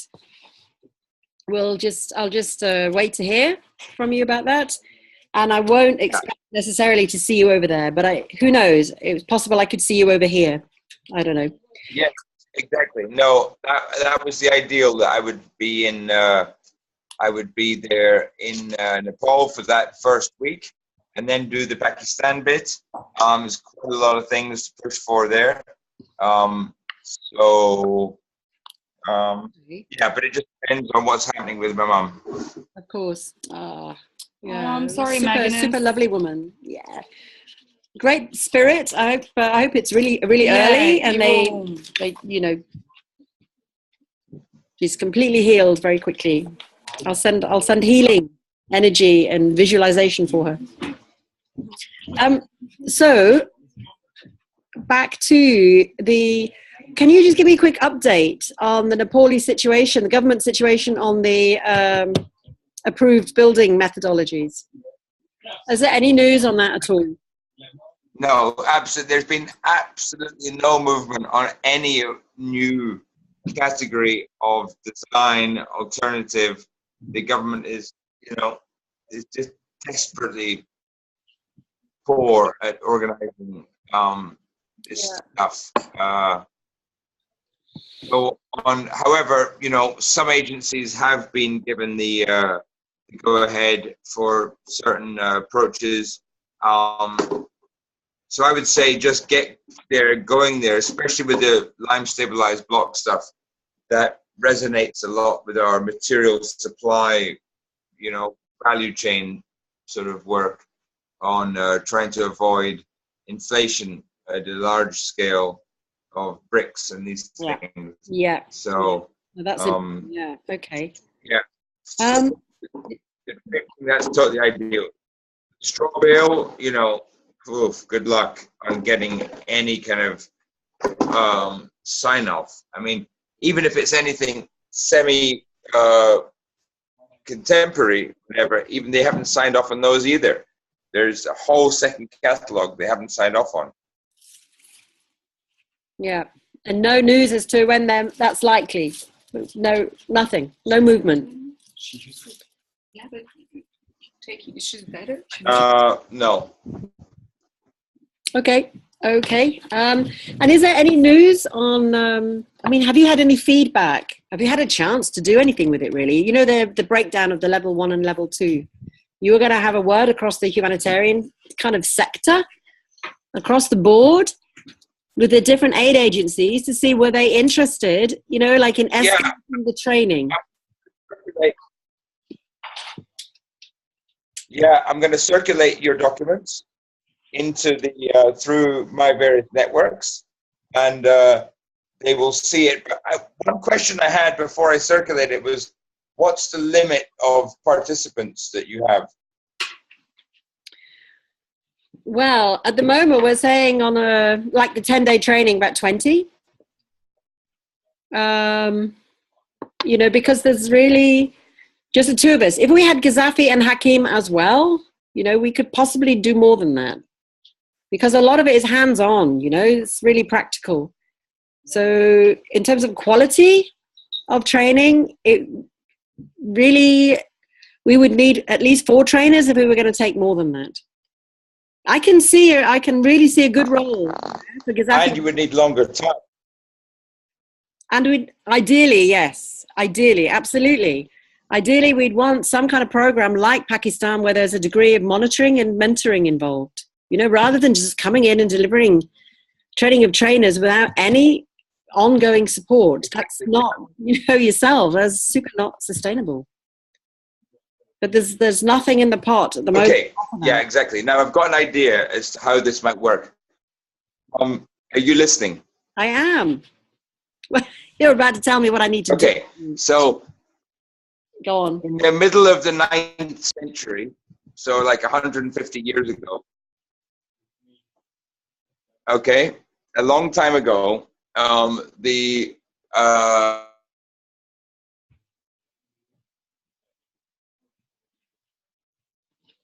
Nepal in 1850 was granted a piece of land in just outside Kathmandu, in which to confine his spies and various enterprises here by the existing kingdom or whatever. And this piece of land is now a couple of acres or whatever. And the house that was there fell down in the earthquake, and the embassy and DFID want to do something with it, and we feel that there might be an opportunity there to do something in lime and maybe straw and whatever. Wow. Wow. These senior people at DFID and the embassy, them a design, and perhaps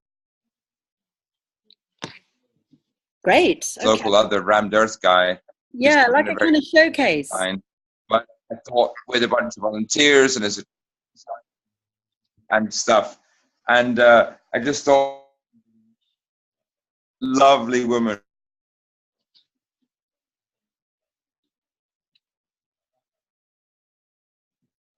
Oh, it's gone.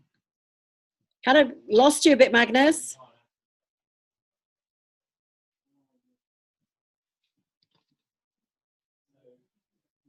Are you there, Magnus? Okay, I'm back. Okay. Can you hear me? I can hear you fine now, yeah. So I got the idea DFID wants some kind of showcase here of different building methods. It sounds like with natural, local materials, maybe low cost, maybe low carbon.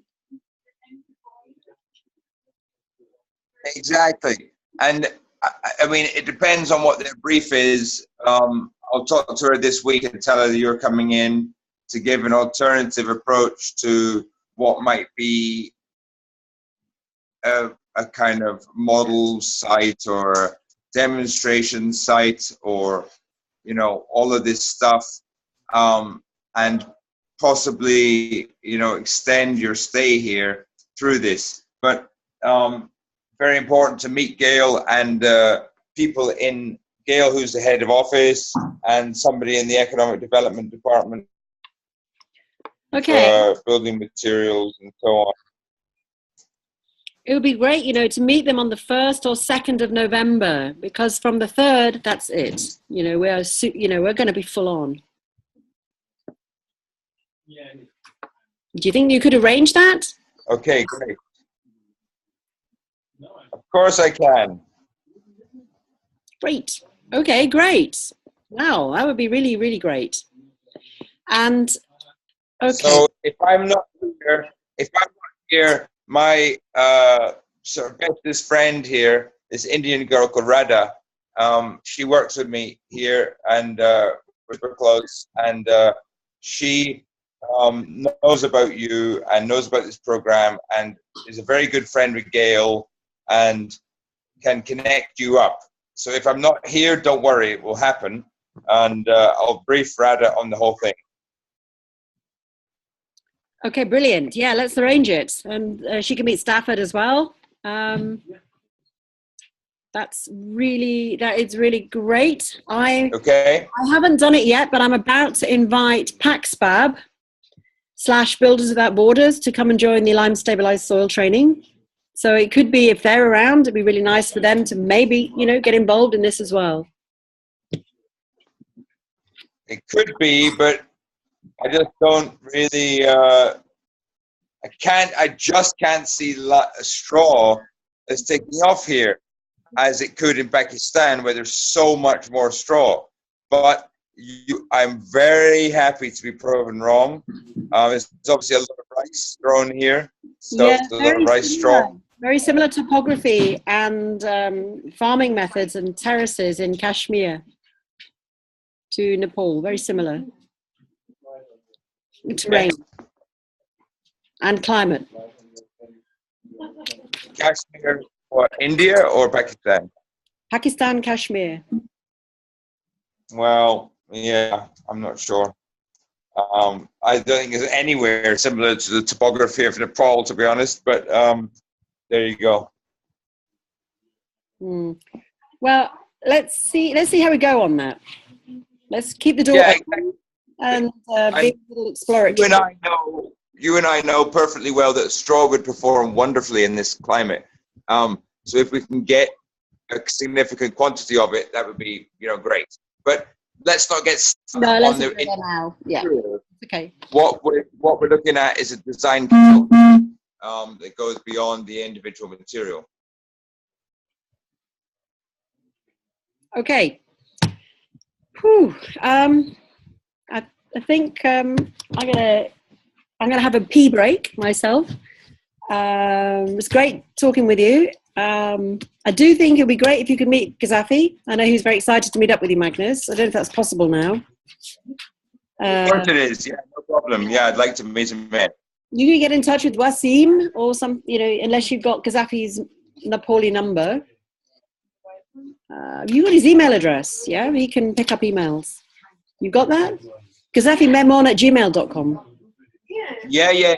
We're in touch on Gmail. Okay, cool. That'd be really great. And okay, folks. I was going to ask you for some help with some stuff, but it's not necessary. I can email you. I'll email you. Okay. Perfect. Yeah. Thank you. Take care. When is Magnus Lovely. back? When He is he doesn't back? know. He doesn't know. Okay. Hey, yes, Magnus, you have a great beard. I do, yeah. That's a beard, man. It's not really a beard, is it, Magnus?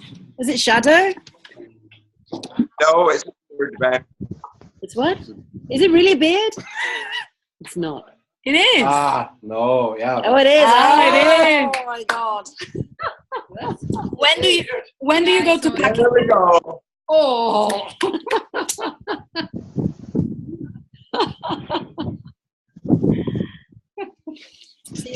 back in a minute. Thank you. Yeah, I mean, listen, I ran out of razors, I ran out of the means to shave, and I just said, hell with it. Let's just go with the program here.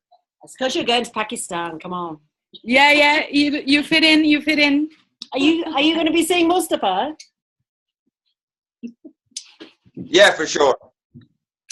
What? I know he's been promoted. What's his new job title? Who is he now? Oh, I didn't hear about that. Yeah. He's always Mustafa.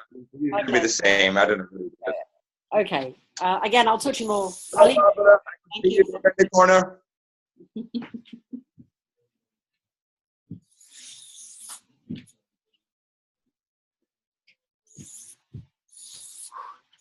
Well, say hello to Barbara for me. Cool. Oh, what are you doing? The teams. Okay, can everyone? Guys, I'm about to actually, I have to go. All right, sweetie. Thank you. Love you. See you soon. Lots of Bye. love. Bye-bye. Ciao. Ciao. See you soon. Come back to Tamera sometime. Yes, yes. Yes, he said. I'm looking forward to it. I'm coming. Okay, I take it for granted. Of course. I'm just a bit busy here in the Far East. Have a good time. Take care. Ciao. Thank you. Nice to see you briefly. Ciao. Ciao. Bye-bye.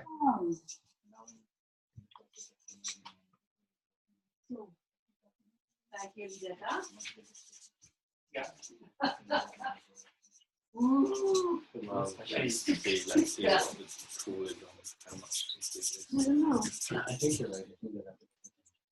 You can use glass Okay, folks. So can we come back, please?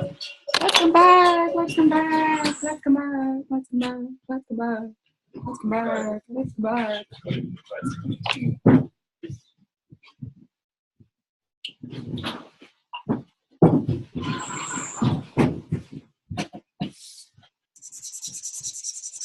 What's this time scale for this session group? So I need to go at 7:30. 7.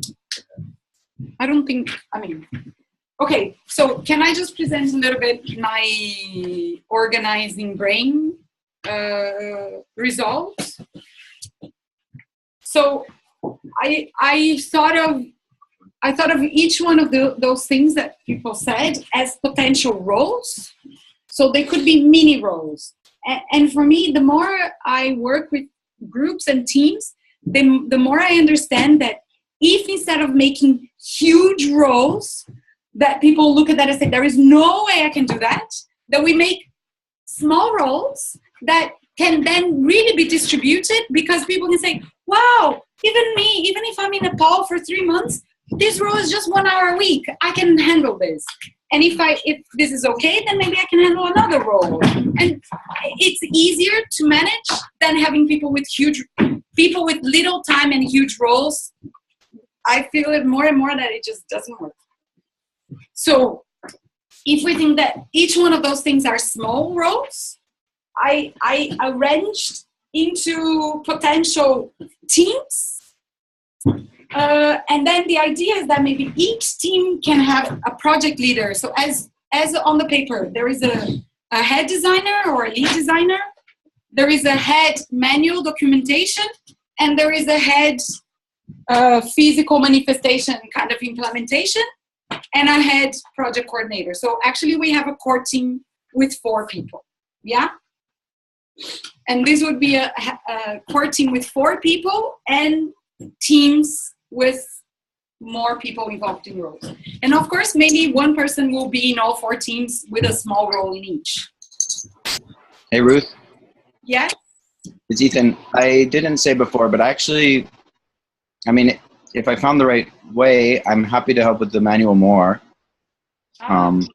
That's what I offered last year, or the last meetings that I was at, was that I could work on the manual. But I mean, I would need to see how it fits in with my other work in Tamera and that kind of thing. But I also like the idea of helping to write, not just edit. Great, great. I'll put it here.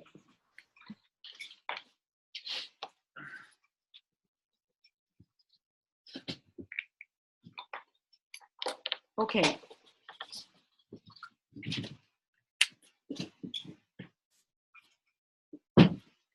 And then we have the large Blueprint 200 project, and then the roles that would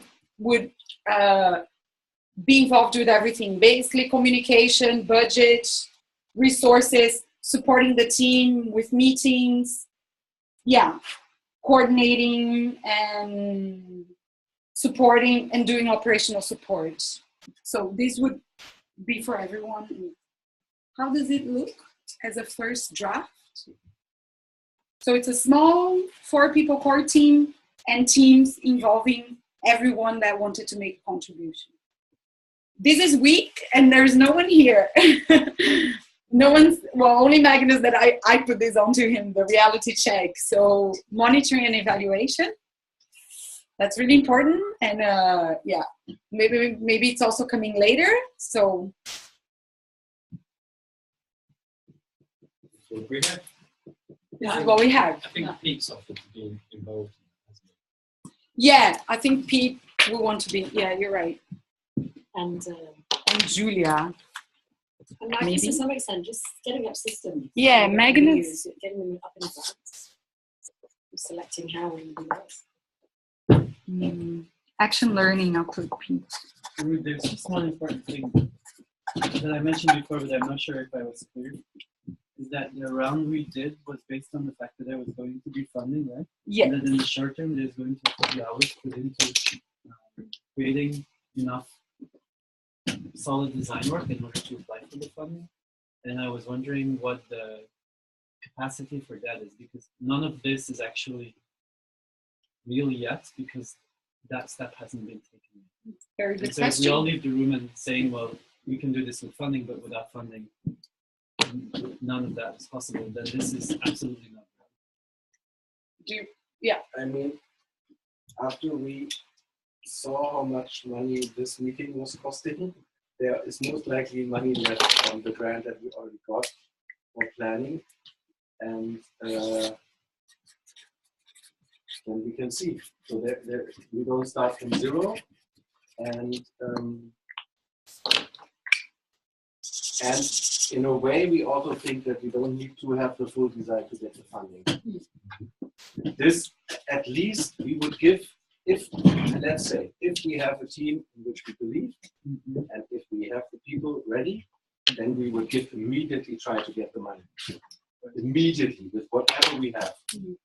I think that was because there was already this I don't know, so someone who said, if you're doing it, or a group, we are willing to fund it. Of course, we have to negotiate our amount and all of that. Okay. So the main work would be the budgeting now. Yeah. Not so much the design for the funding. That's at least what Marcus, I, and Carolyn spoke. And also to know that when we speak about possibility, a possible channel for funding, then we speak about the GRACE Foundation, which is not the foundation where we have to be formal when we apply for money. Okay. We have to, of course we have to apply, but we don't have to be over professional. Sorry, I don't know if you heard this because the computer was turned. It's just about funding. So can we leave here knowing that there are at least some hours of preparation work that could be funded? And then maybe people from the team could apply to do those hours. I don't know. We need a mechanism. It's asking to do the same process, but on a small scale for that first stage of securing the funding. Yeah, it's no longer necessary that on. It's not to be taken into apply for the funding. So in that respect, I'm just going to assume there will be funding unless there's no funding, and then I think the scope of the entire project changes. Okay. And tonight I've set up a call with the guys from Surplus, and I'll check in with them and see what they're available. Assuming there's funding, being very flexible about the budget. But I didn't know what was necessary between now and there is a step necessary to apply for funding, which is to take the brochure as so far that it is a document, a material that can be used to communicate the projects and communicate to donors. So this is also needed for the communication with the Grace Foundation. Okay. Yeah. And I think the brochure is already being partially done, but it needs to be further. So, for example, it would be great to have like nice graphic, nice things for the brochure. Michael has already done a lot of the design, so there is a lot of it ready. So, it's just bring it together, which Caroline has done a first draft.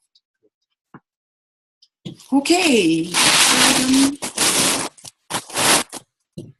So, is this good enough to begin with? And then should we just work on names? Or I'd also say if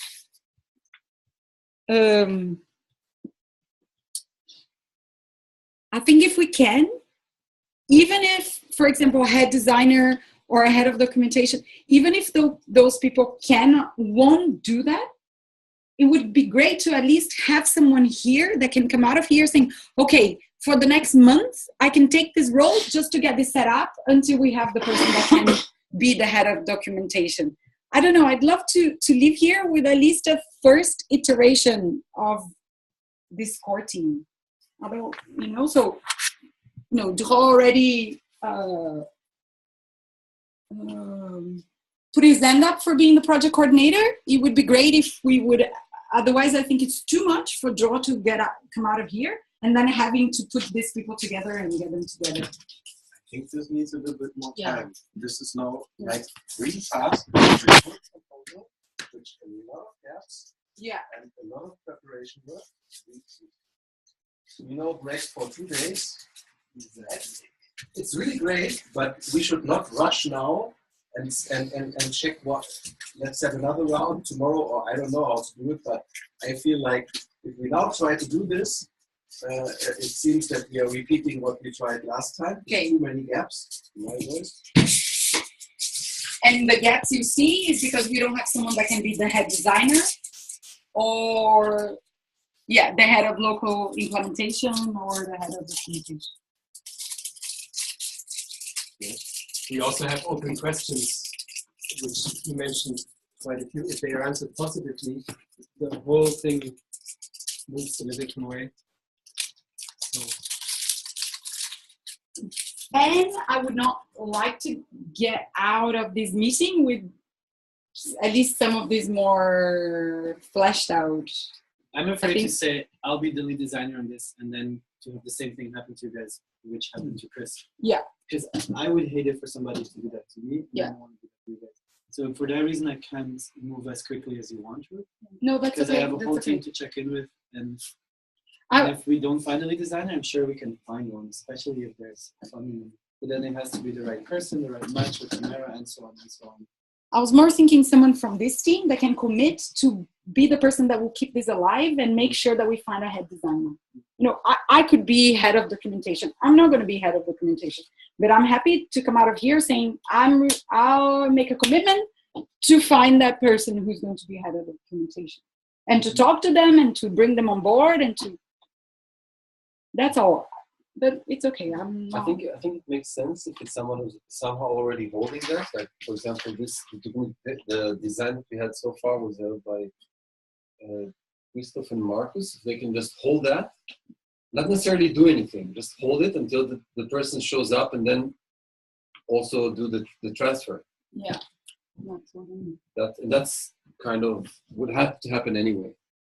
Yeah, and someone who takes this into a format and sends it to all the names that are mentioned there, say, are you in, how are you in? You need someone who says, I do that. I do that. You do that. Okay, so I would also say, let us have another view on this tomorrow. your room sleeves, so that we have a little bit to play around also with the soul. And maybe with Caroline here as well. Yeah, Yeah. yeah, and That would be good. And then also, for now, rather have an eye also side 2, because I have the feeling that this then also again will shift also It's an personal important piece. It's an important piece for the whole thing. Great. So thank you guys. I mean, this is good work now. And I would love if you have some tape and I can tape this, because otherwise we'll just all fly away.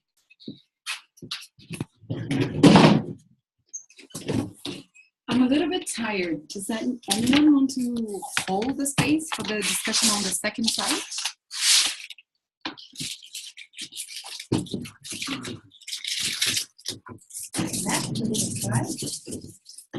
Because I'm tired, I get anxious and I want the decisions fast. So I start raising the pace of the... Can I just do an appreciation moment for Ruth? I think, really, really amazing. Thank you.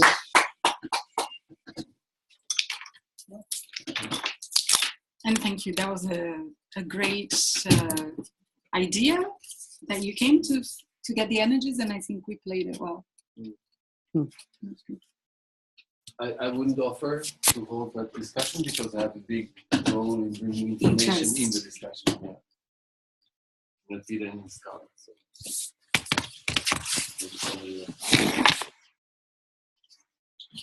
And the rest of this is okay. You don't need this filling in now, do you? Yeah. It's just the sides. The second side we're talking about. Yeah, I think this is the reason why I wanted to do this is to keep this in mind when we're making these decisions about projects, like all the things we're involved with, and how much we're committed.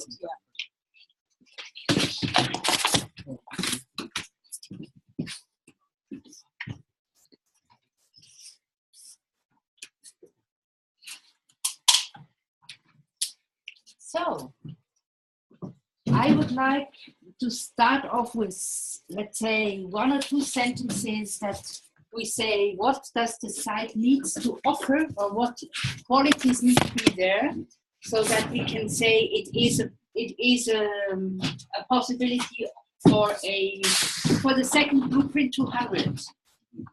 Yeah. Ideas or thoughts, Petrus? At the moment, I'm fascinated by the opportunities that Greece gives. To do that in Europe, somehow for me is fascinating because it would be easy for us traveling, it would be easy to have the first transport in known areas and not to be so far out like we would have to really work on cultural bridges if we would think in Pakistan again. So I actually like the opportunity that Greece gives at the moment. And also politically, it's a political hotspot for the refugee question in Europe, at least. And even before that, just an operational refugee camp is a requirement. Just actually host refugees. Are you sure that this is a condition? Maybe not an absolute necessary, but a definite plus. Because, or a definite negative. Minus, because here when we say we do a campsite in a place where it is not refugees that don't come with their immediate need, is a plus because we have more buffer in time. This is site 1. Now we're talking about 2. So we already have that. And now for site 2, I think it would be good to have the other thing. So we have more feedback, more experience. It's site 1 and then site 2, or are there just 2 concurrent sites? Site 1 Tamera and site 2 Renate's system. But the question is, are we building them parallel? Then it is not a good idea to have already refugees in, I think. Or it is a totally different dynamic. Specifically, I was talking about Elpida, refugees are in, and you can design a part of the site with the refugees that also has it. I'm just imagining the situation where, regardless if it's in parallel or one after the other, when we have two sites, if we have two sites that are not hosting refugees, that are doing something else, like the Tamera camping site, and site 2 would be like, I don't know, like educational location for volunteers. Or if we have one site that is Tamera and another site that is actually a refugee camp, then the offering that we say, look, we come to the world and we say, this is our design, and it's already implemented in a refugee camp. I think we're in a different place. Absolutely, but look now at your experience in Elpida. It is, you implemented half of it, and other stuff already has been implemented. By the way, I don't say it for blaming, just for strategic thinking. We are behind an implementation that already happens. This is what I say. And human needs. And if we're looking at Elpida, that's really a question. I'm asking myself, if we were to decide to go for Elpida, that means it's a partial design. We're not designing the whole camp. We'll be designing certain elements and systems in the camp. But we don't have to worry about developing the entire operations, and it's already active, and there's a lot of support in that project. If that's a good thing for us or a bad thing. If we take a project like Elpida and start it from zero, we have a lot more work to do. But we say that our aim is that the second site will be hosting refugees, either in the beginning or that's in the future. Yeah, that's what I think the critical word was operational.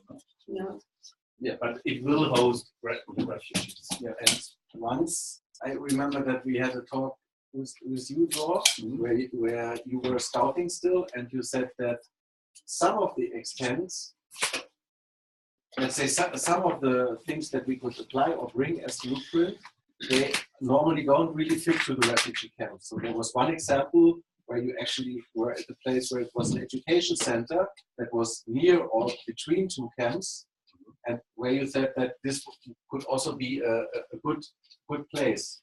A training site or so on. But the people that are there, go there, they are refugees. Yeah. This can also have an advantage. Yeah. Because it can be more free or less with all these security issues and all these other issues that you face. Yeah. Not only. This is what I'm saying, is that if we have a full demonstration site in Tamera with all the elements, site 2 can have only a subset of the elements, but when it's actually giving service to refugees, it still adds a lot. So a condition would be that the site provides an opportunity or allows for us to implement some of the integrated design solutions that we did. And gives us feedback from the real world and gives us visibility. And it doesn't matter what site it is, but there has to be a safe context that is approachable and allows us to come in and install and implement solutions. Exactly. Yeah, it is really hard. We can open more windows. So a condition would be safe for us to operate in.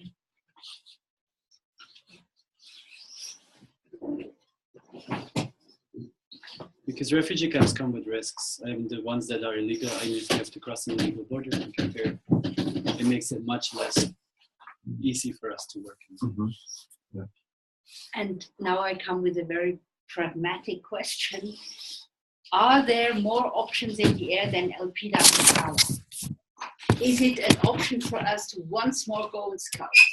Yes.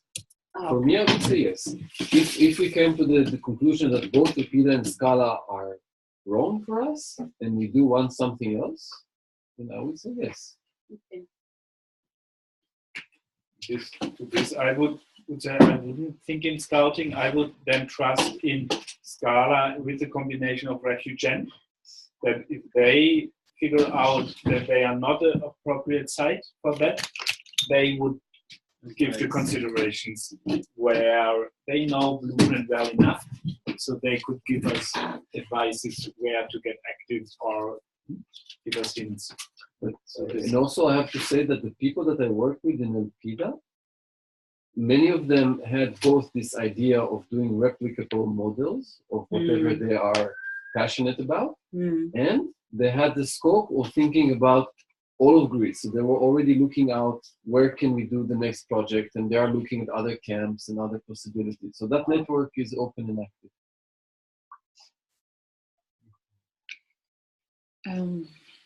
Okay, Meg, can I, so that I try now to find the picture, no? Elpida, so the cooperation with the donor, the team around the donor would need to be strong enough that we say, once you start your work in the second camp, you will consult with the blueprint team from the very beginning when you start implementing stuff. In Elpida?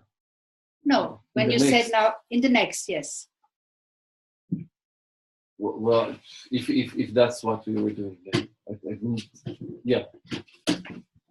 You're talking about the second camp of the same donors. Yeah. I had other pictures when I said that, but yeah. You said that they have in mind to set up replicable model sites all over Greece. Yes. And then I was thinking, maybe then Elpida is an entry, and after the second or third thing they do, we really have a close enough cooperation that they really implement from the very beginning water management principles. I mean, that could work, especially if it works already in Elpida.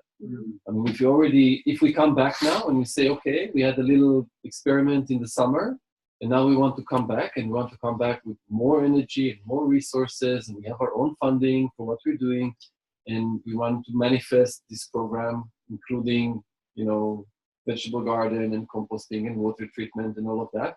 And let's do this in Elpida. And then when we move on to the next project, then we are already a team. We're working together and we cover those elements of the project. A drawback for Elpida for me is that there's a lot of the basic needs already fully met over there. And that a big part of the BP200 site would be totally irrelevant to the situation there. And that what is relevant can be implemented tomorrow. And the wet system of Jay, because Jay went, and the wet system, right, could be implemented. The vegetable gardens could be connected to that quite easily, and the compost system runs and could be optimized. So I'm not seeing that necessarily as the second site that we could go to and really test run and prototype and interact and observe some of the strategies. Just go slow. What you said now, is that a bad thing? I say it will be, it can be positive.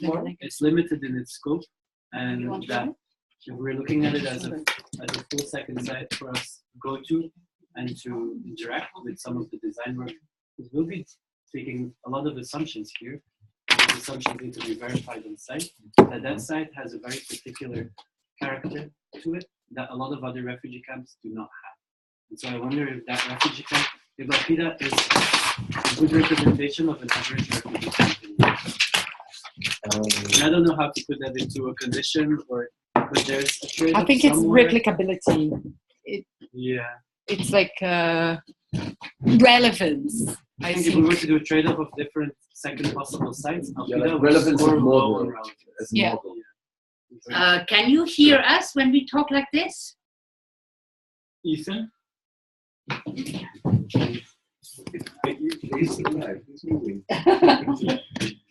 Can I try? Ethan, can you unmute yourself? Yes, sorry. I can hear.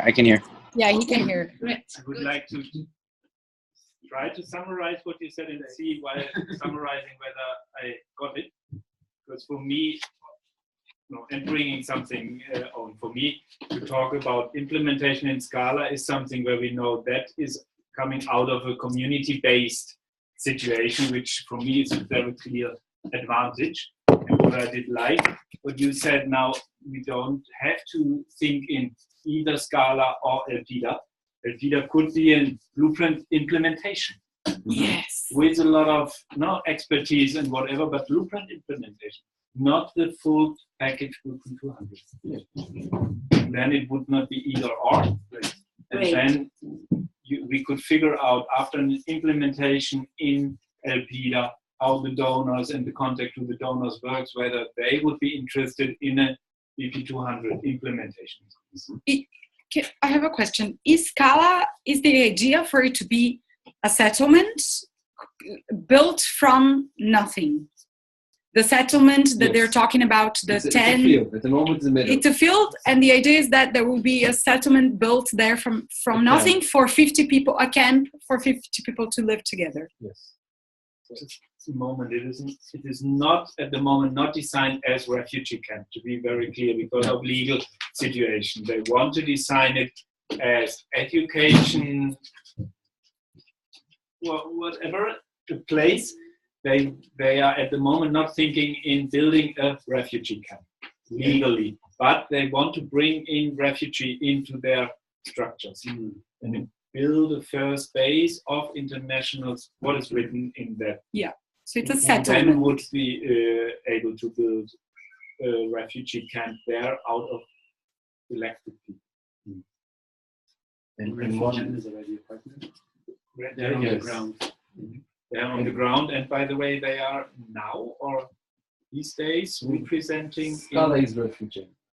Genova, UN, yeah. Yeah, refugee is very, very active. I want to follow up on that with another piece, that if you want to do something in Greece, running a refugee camp in Greece is a big interface with the government, the ministry, the army, the UN, etc., which is something that we do not want to take on.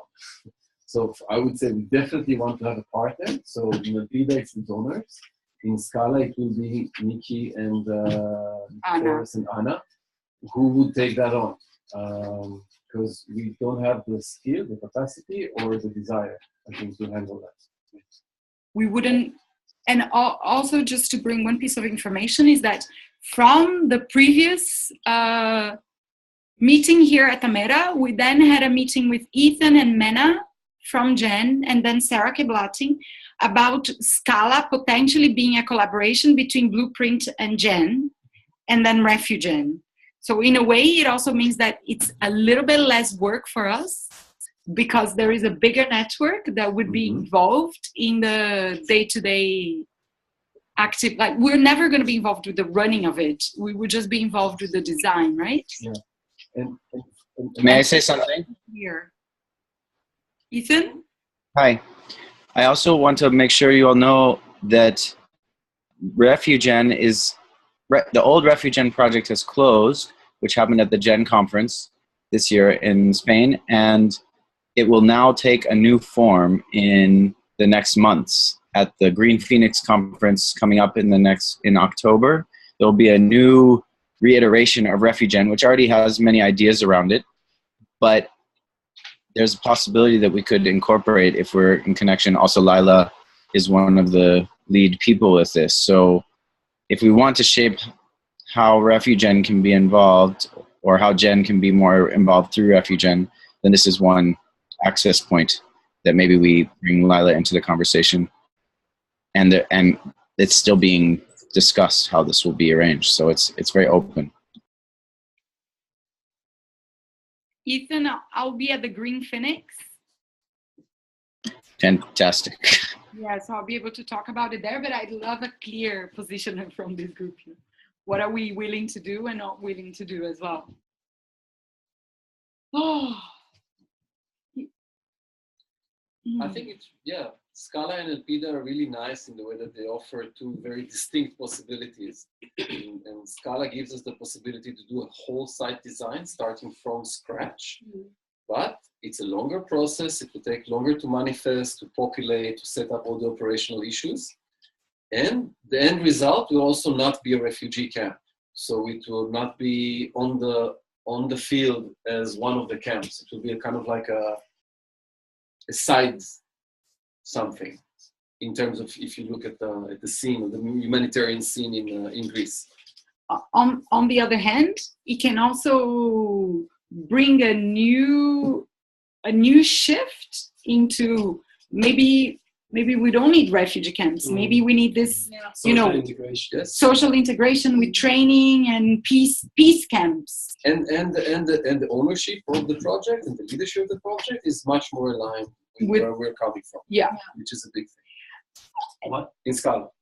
But I personally would not like to give up Alpida. No. We are now just. I would like to let it roll in one line so that we once get the full picture and get a feeling to it. Also, what is the thing in Elpida is that actually what Brev said for me is a big advantage.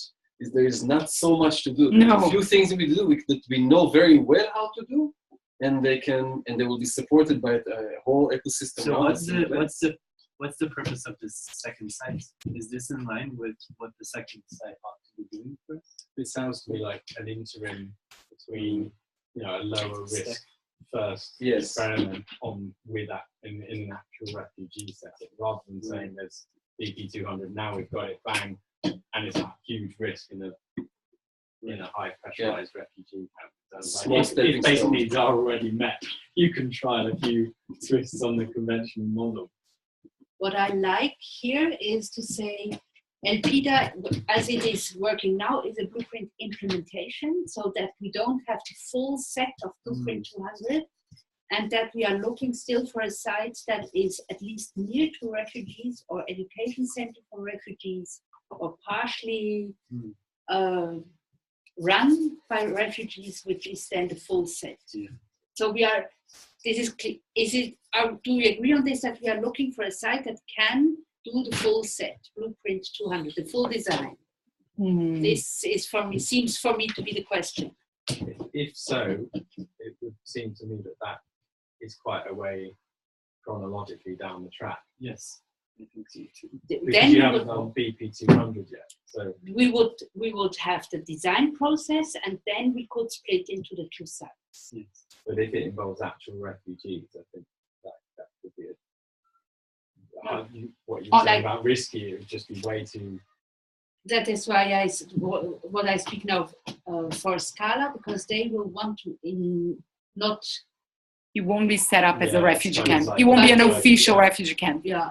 You'll be more like the kind of work that's being done in Italy with Meist, this integration and connection.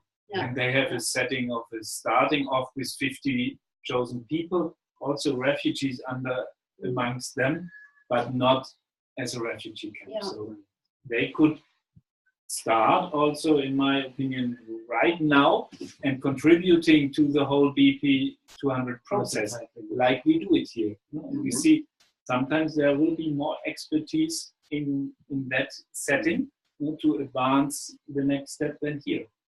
So that could, while doing, contribute to the design process, and sometimes much faster in Scala than here, because there's quite some expertise gathered. But it means we're also involved in the initial design process, right? Yeah, I don't talk about the initial design process. Jay and me, we both were there. That is, there are already ideas, but I'm talking about next steps. And there, I think there's an appropriate moment in the design process where verifying assumptions becomes a very relevant thing. And in order to have a site like that, where there is a willingness to collaborate with us, and for us to go and test some of our technologies through them, would be super useful for the development of people. We'll definitely, I think we'll get more relevant data from Scala, as you're saying, than perhaps from Tamera. No, Scala will give us more relevant data, I think.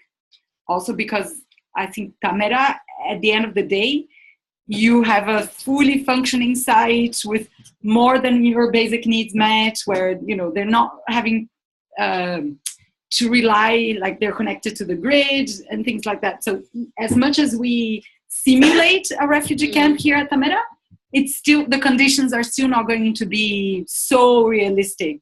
I think Scala, even though also they're in Greece, it's not, I think it will be a little bit more closer to, and I think you're right, it's a middle step to, so it's like the next, it's like the BP 200 2.0, this is 1.0, that's 2.0, and then maybe 3.0 is us influencing a refugee camp design. That's exactly what it's. Yeah. Okay, sorry, did you say that? Yeah. Really? Well, you made it clear. I wasn't clear? I'm just making it clear. Yes! So it wasn't my idea. Damn.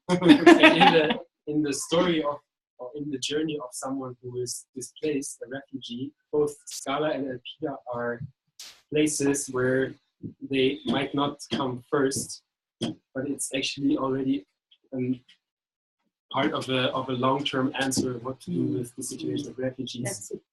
And the scenario in an acute refugee camp is different. And I feel with either one or both of these projects, we come closer to have leverage and influence in such scenarios. Or in my inner picture, then Tamera is quite close to it, because here I think in training of camp managers. Yes. And they are very close to it. It won't be a lot of refugees coming here and getting trained in setting up. So we have ideas now of setting this first camp here as a workshop for people who are in the business very close to that situation. There I see the advantage of Tamera, not in the specific work with the refugees, but with the training of people who are managing. And I would the like Tamera BP200 will be very basic for European settings. So the outcome, whether a European person still feels comfortable there, is a valid outcome, even if it's only a guest of Tamera. Do not underestimate that, because even the living standard in Elpida with the rooms is higher than here. Just that we talk reality, yeah? So it's both really valid, but to remind us that we are talking mainly about temporary structures first in Tamera. That's very true. The people come here and I want to go to Elpida.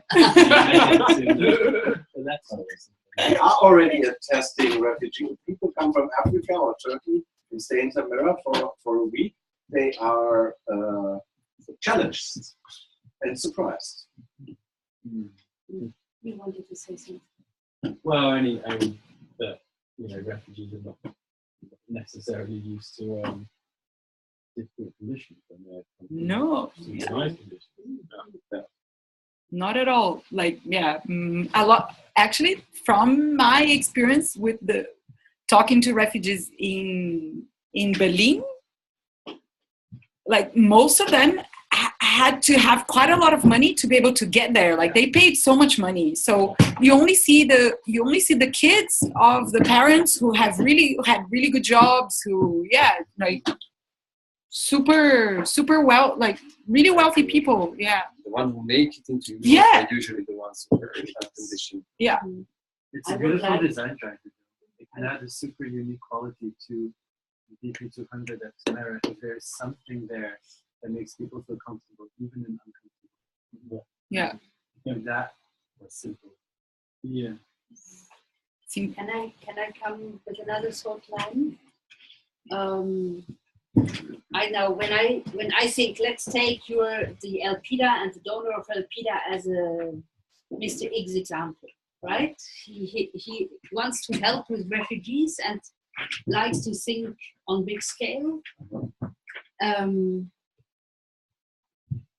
I think when we start with BP200 in Tamera, it would be great to invite him, because then involve him in building a Scala scratch camp, so that that what seems difficult now to implement in a running refugee camp, like compost or compost toilets or whatsoever, that he gets the advantage of it and not only the difficulties, because this is what we learned from our experience here.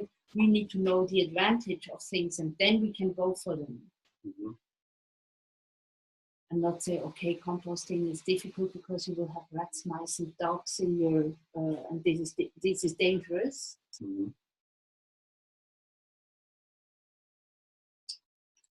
So it looks like we're somehow moving towards going for both.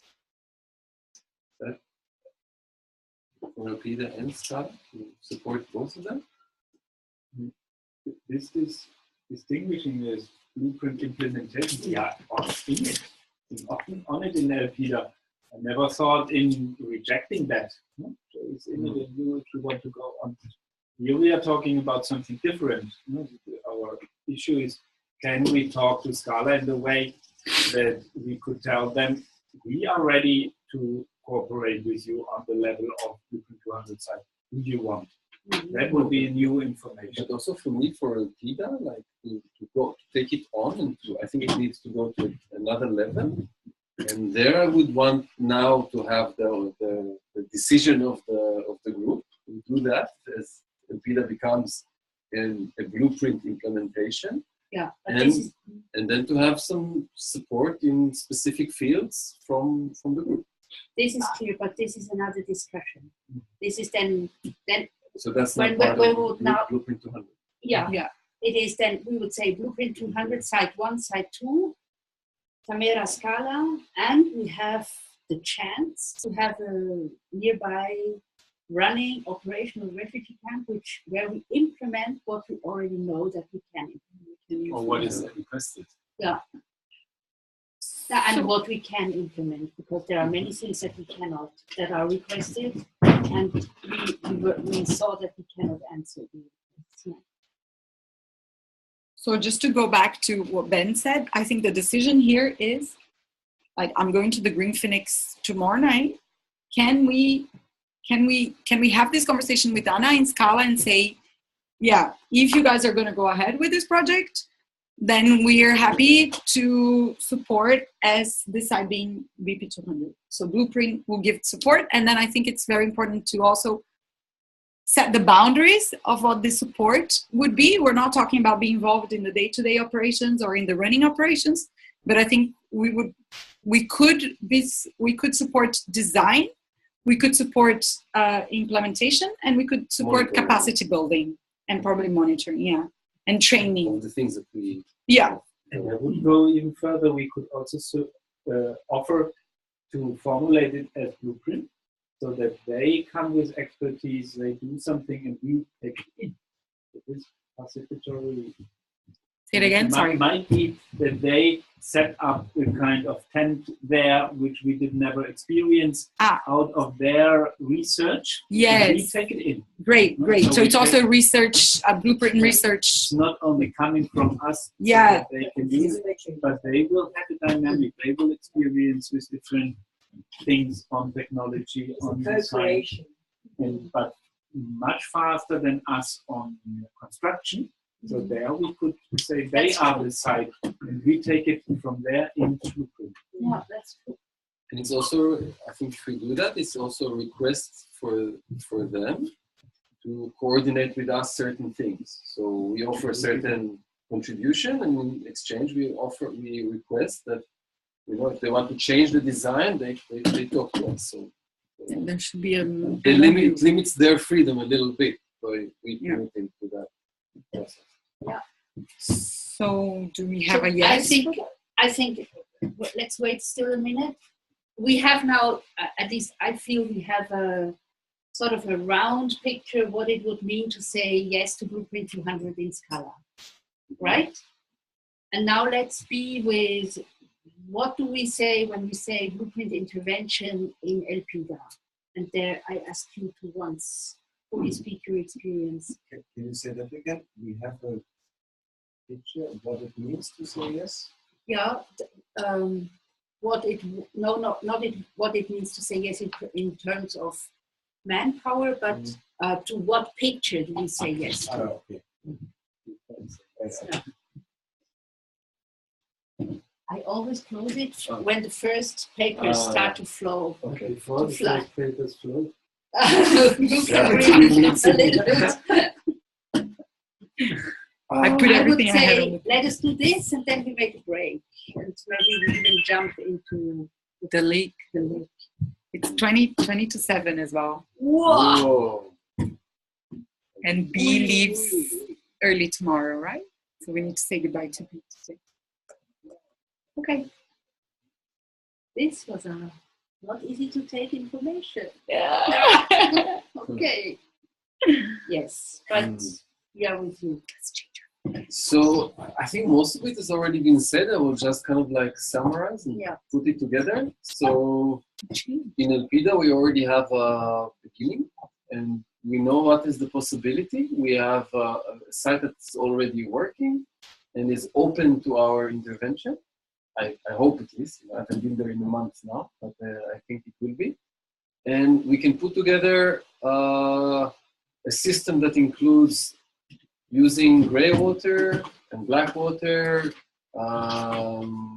composting, food production, reforestation, ecosystem restoration, and also creating activity areas using all those elements, using vegetation and spaces and water, which would make a big difference. So it's really like taking mostly that bottom part of the picture, like the olive grove. You can also try biogas. And biogas can also be part of that, true. And doing this kind of like water cycle, biomass cycle, and creating a beautiful flowering green oasis with all that water and nutrients that are available. So that's the vision, and then the path forward would be to formulate our proposal, what we would like to do, and then to put that on the table with the donors, and then to come into Elpida now as blueprint, not just as role, and to become a member, like a member organization in that partnership. There are in Elpida, there are already like 6 or 7 different groups and organizations working under that umbrella. Yeah, that's basically What's what the it is. commitment there to training the refugees? And That's part it. It's part of it. It's already happening. There is already an application for Slash. If it gets approved, then we have some of the funding for that, so initial funding for that. And then maybe we can get more from the Grace Foundation, and maybe we can get more from the donor for these projects. You're saying about compost, for instance, in the way that collapsed when you left? What about it? So presumably there would be training in place for people to run the systems themselves. Yeah. Richard Higgins. And, because the expected length of duration of stay at this place, what is months. Is a long time. Is months, at least. Yeah. I think there is considerable time resources in developing a local team, training, developing, supporting, mentoring a local team. I would say that, yeah, I already started to take on operations. Networking locally to get Greek people to take part in that. There is one woman for the gardening department at Thessaloniki who's into it. There is a group of architects who are doing a green architecture week in November. They offered to do a work group in that conference around Elpida. There is the Greek Association of Landscape Architects who want to take active part. So, like, I think that will be part of it. They're creating a local network that will hold that work there. And if that works well, that can also carry over to the next projects in Greece, to Scala and where.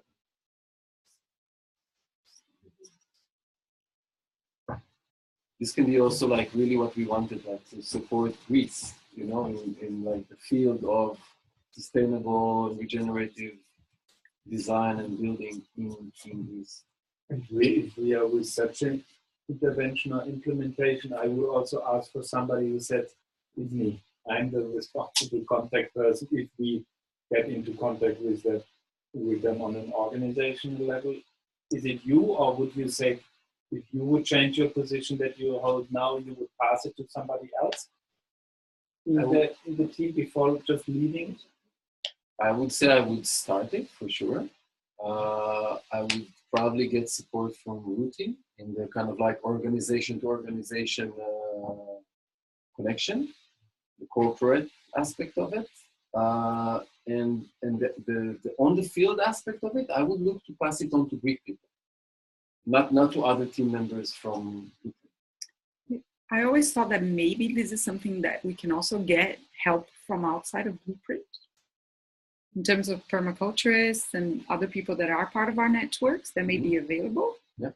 And the other thing that I thought, because it's coming to winter at Tamera, whether people like Jan, who also does a lot of work with the compost here, or whether there are other people from the ecology team at Tamera that would have time to potentially, go do excursions, support. Mm-hmm. And another is really to just connect to other permaculturists around the field. I see a lot of options there. My question was whether Raw is holding the core contact. Yeah. Because if he would step out there, replacing himself with somebody local who then is suddenly involved with blueprint, that would... No, the answer is yes. The answer is yes, until it can be transferred in a good way. Thank you. And I think for now, also there we see the picture of what let's say of what can be done there and what the treasure is that this place holds. And I mean, now how to come to a decision, no? We would need to come back to this, seeing what manpower this needs. Can we do this? Or can we say, if manpower on the ground occurs, we integrate this into the design process that we already defined? So something like this, a sentence like this, we would need to find together in order to make a decision upon all of this. And also to go a little bit more in depth into your experiences with the teamwork here. Because there I feel there is valid feedback to the way how we work as a team. And my question is, can we do this? Can we take time for this tomorrow? And also, I would really love to get some feedback about your Java from this group before I go. When do you go? Tomorrow afternoon. I think for Elpida and for Scala, we at least to some extent need to do the same thing we did with Blueprint Journal in Tamera. We need to identify a few roles before offering to Anna active cooperation. Otherwise, there will come requests to us and we will ask. This is what I mean. Because a lot of the roles here also related to Site 2. Some people specifically said Site 2, and others, for example, the design would be the same team to do both. Let's see. Yeah, I mean, we should have a second look at this, thinking of that. But yeah, I think the whole idea is to really see this as one project. Yeah, not have separate teams. For only the implementation teams would be separate. Everything else would be considered as one project. I don't know. That's my Full designs. It's a different story also with funding. So we have to consider that, not that we just say, oh yeah, it's like that. That's the double amount of, not the double amount of work, but at least a significant part of more work and also more funding.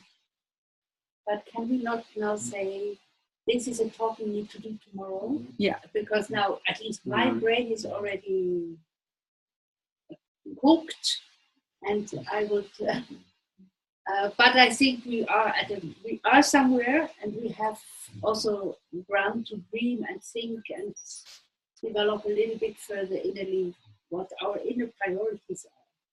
Because we want to be with this sentence that we don't overload ourselves, but that we really develop a strategy that gives answer to the urgency that is out there in the world. Sleep better. I would also, I would need the point that I don't think, and we decided now what we go for, but we decide something that we can offer to Scala. I agree. They digest it, there will come a feedback.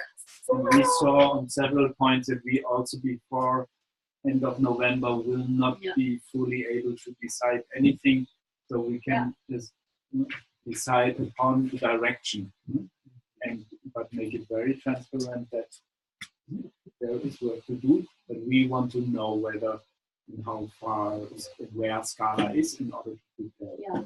Yeah, I think we just need to come up with one proposal to take to Green Phoenix. Basically, that's it.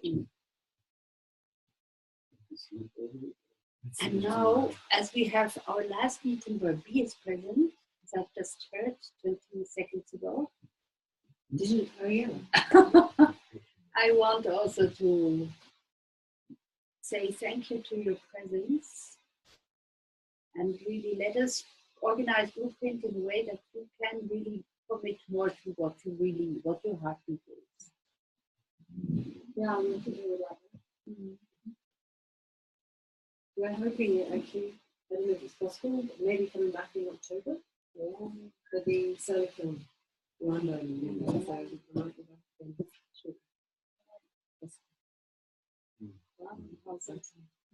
Is there anything you want to say as we wrap up? Essence, feeling for now? I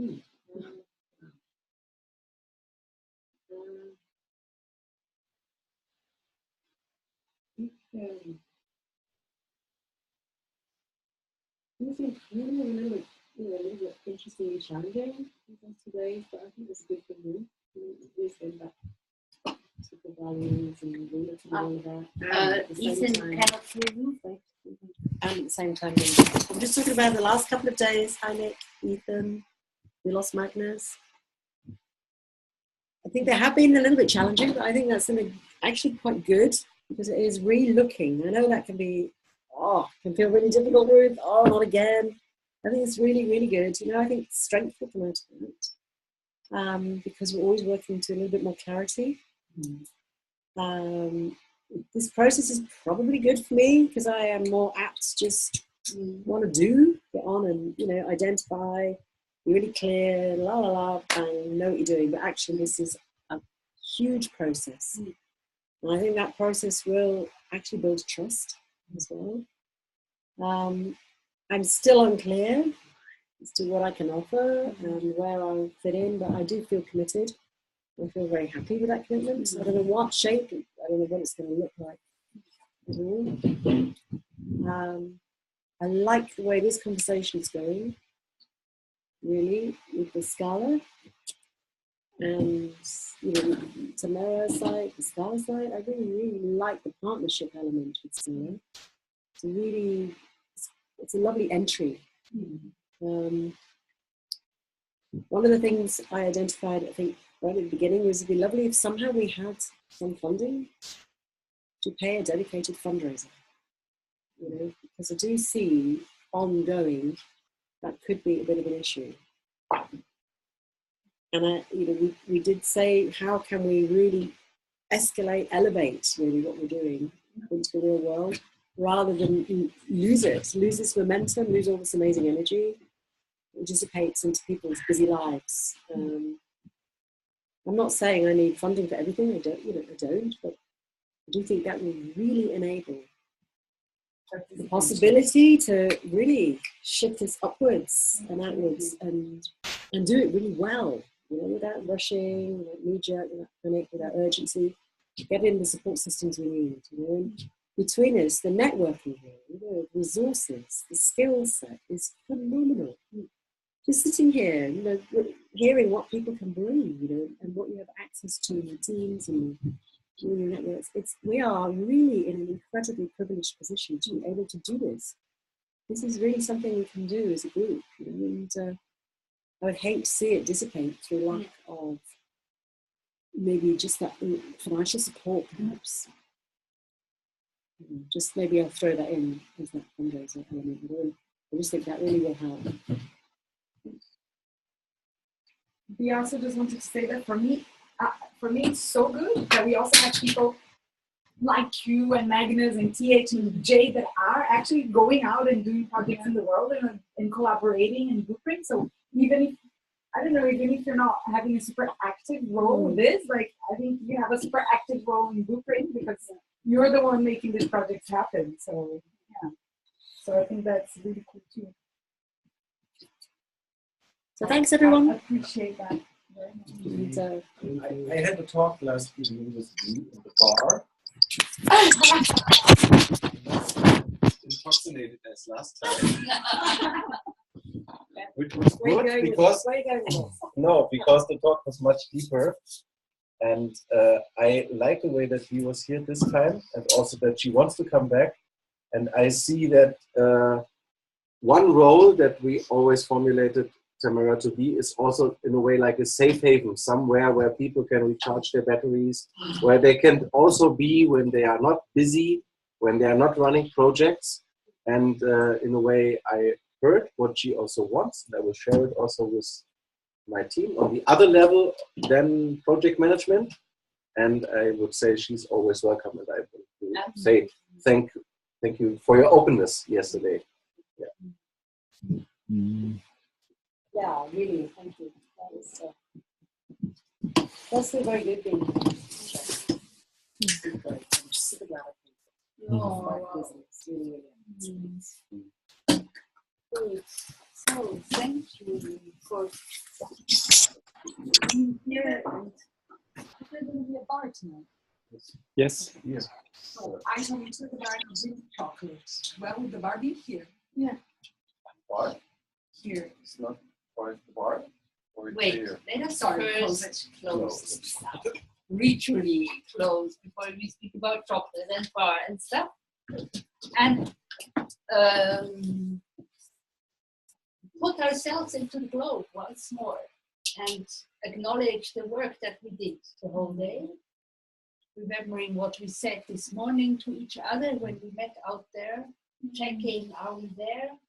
Yeah, that's a good point. I say also goodbye for now to the people on screen.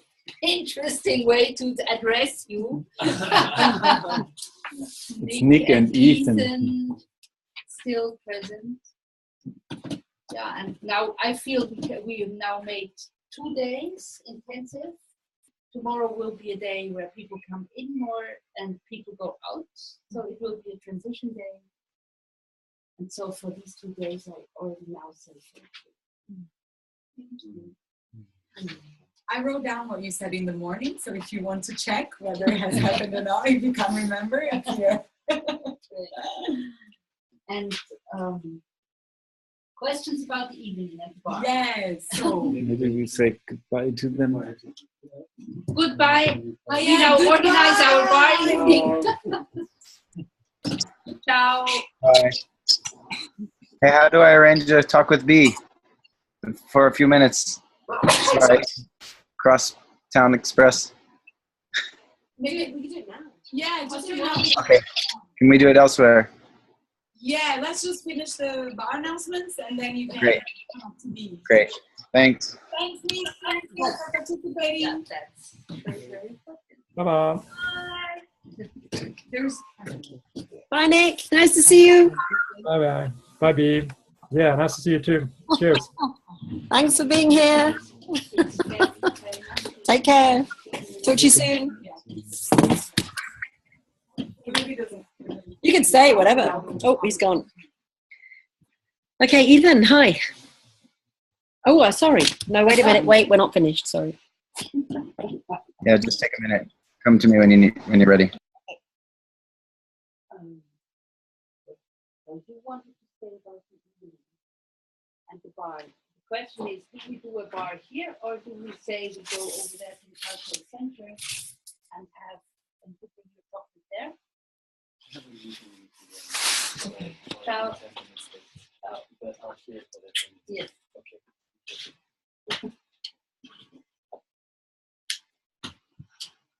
What is your preference? Sorry, what was the question? Bar here or bar cultural center? Is cultural center, is that where we were last night? Yes. I prefer that because you're outdoors. Yeah. Okay. Personally, a bit of Cultural air. center. Good. So, chocolate at Bring chocolate to the cultural center. I try to make it. It's going to be around 9. And you will be over. You'll be finished. So, are you going to be there? I'm seeing Frank outside in a minute, and then I'll go back to my accommodation. I'll save you some. He saved me a truffle. I'll save you a couple of truffles. Since you brought the ingredients. Okay, so thank you for now. See you in a while for those who. No.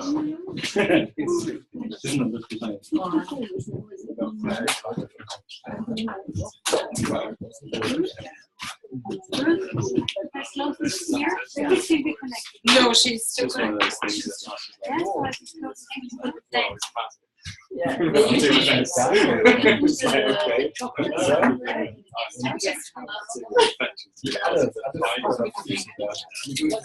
Hi, Nat.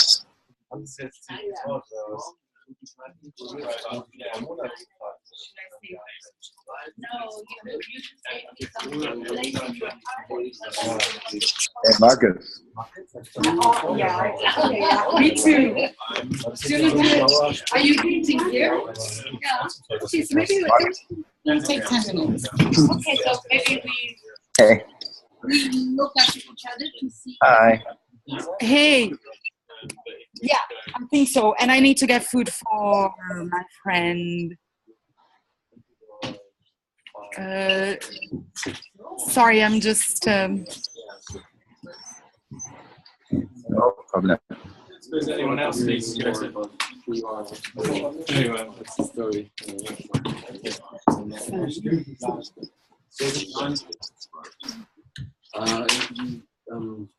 Ruth is going earlier. Say it again. I heard my name. Later, another day. I'm just checking if anyone else needs to list tomorrow. You know that.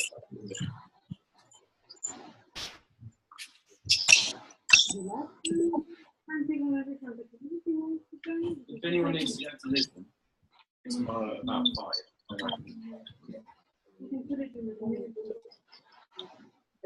Stand up. Hey, Ruth. Yes.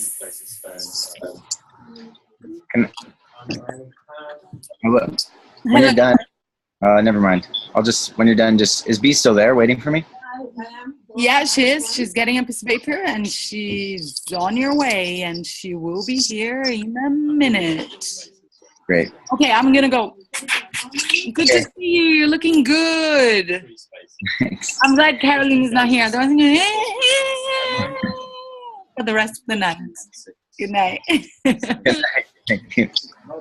Bye.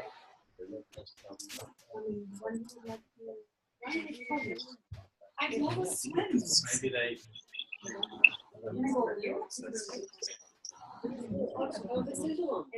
Yeah, I was in it yesterday.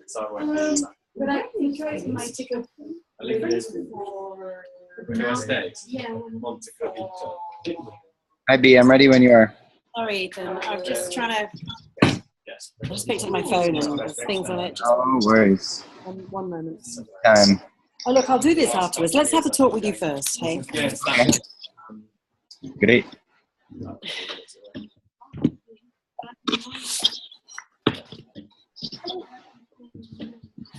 Okay. Update. So you're putting in funding application or something? Okay. I won't put in a funding application. What I would like to do before I leave for my walk in 2 days, send an email to the Earth Institute and to Manu and probably to Mita anyway, just saying what our wishes and give the proposal and say, here's our possible dates and what do you all think? Is this something that can happen? And like, can we put this together in the time that we're wishing? And do you have space and possibility for this to happen? Okay. So I'd like you to include Mita in that. yeah, I said Mita. Oh, I'm sorry. Did you? I thought you said somebody called Manu. I said Manu, who's the head of Sacred Groves and an architect and very involved. Oh, I met him. Yeah. Okay. Building yeah, Mita. and then Mita Yeah. and the Orville Earth Institute. There's a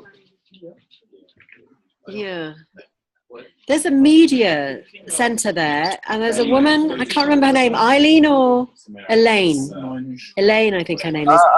For Sacred Groves. Well, she's in the media centre, so, but I stayed with her. It's terrible, I can't remember her name, isn't it? I think her name's, I stayed in her house. Was she Canadian, or is this woman she's connected to Sacred Groves? Canadian. So I think it would be useful to copy her in, because the media centre can maybe, they have different links and connections, and, you know, I don't know, it could be useful. I don't know. Do you have her email somewhere? Because I don't know her. I can get it. I think so. I can certainly get it from Serena. I may have her email. Anyway. Great. Okay. Oh, Serena also, and Kavi.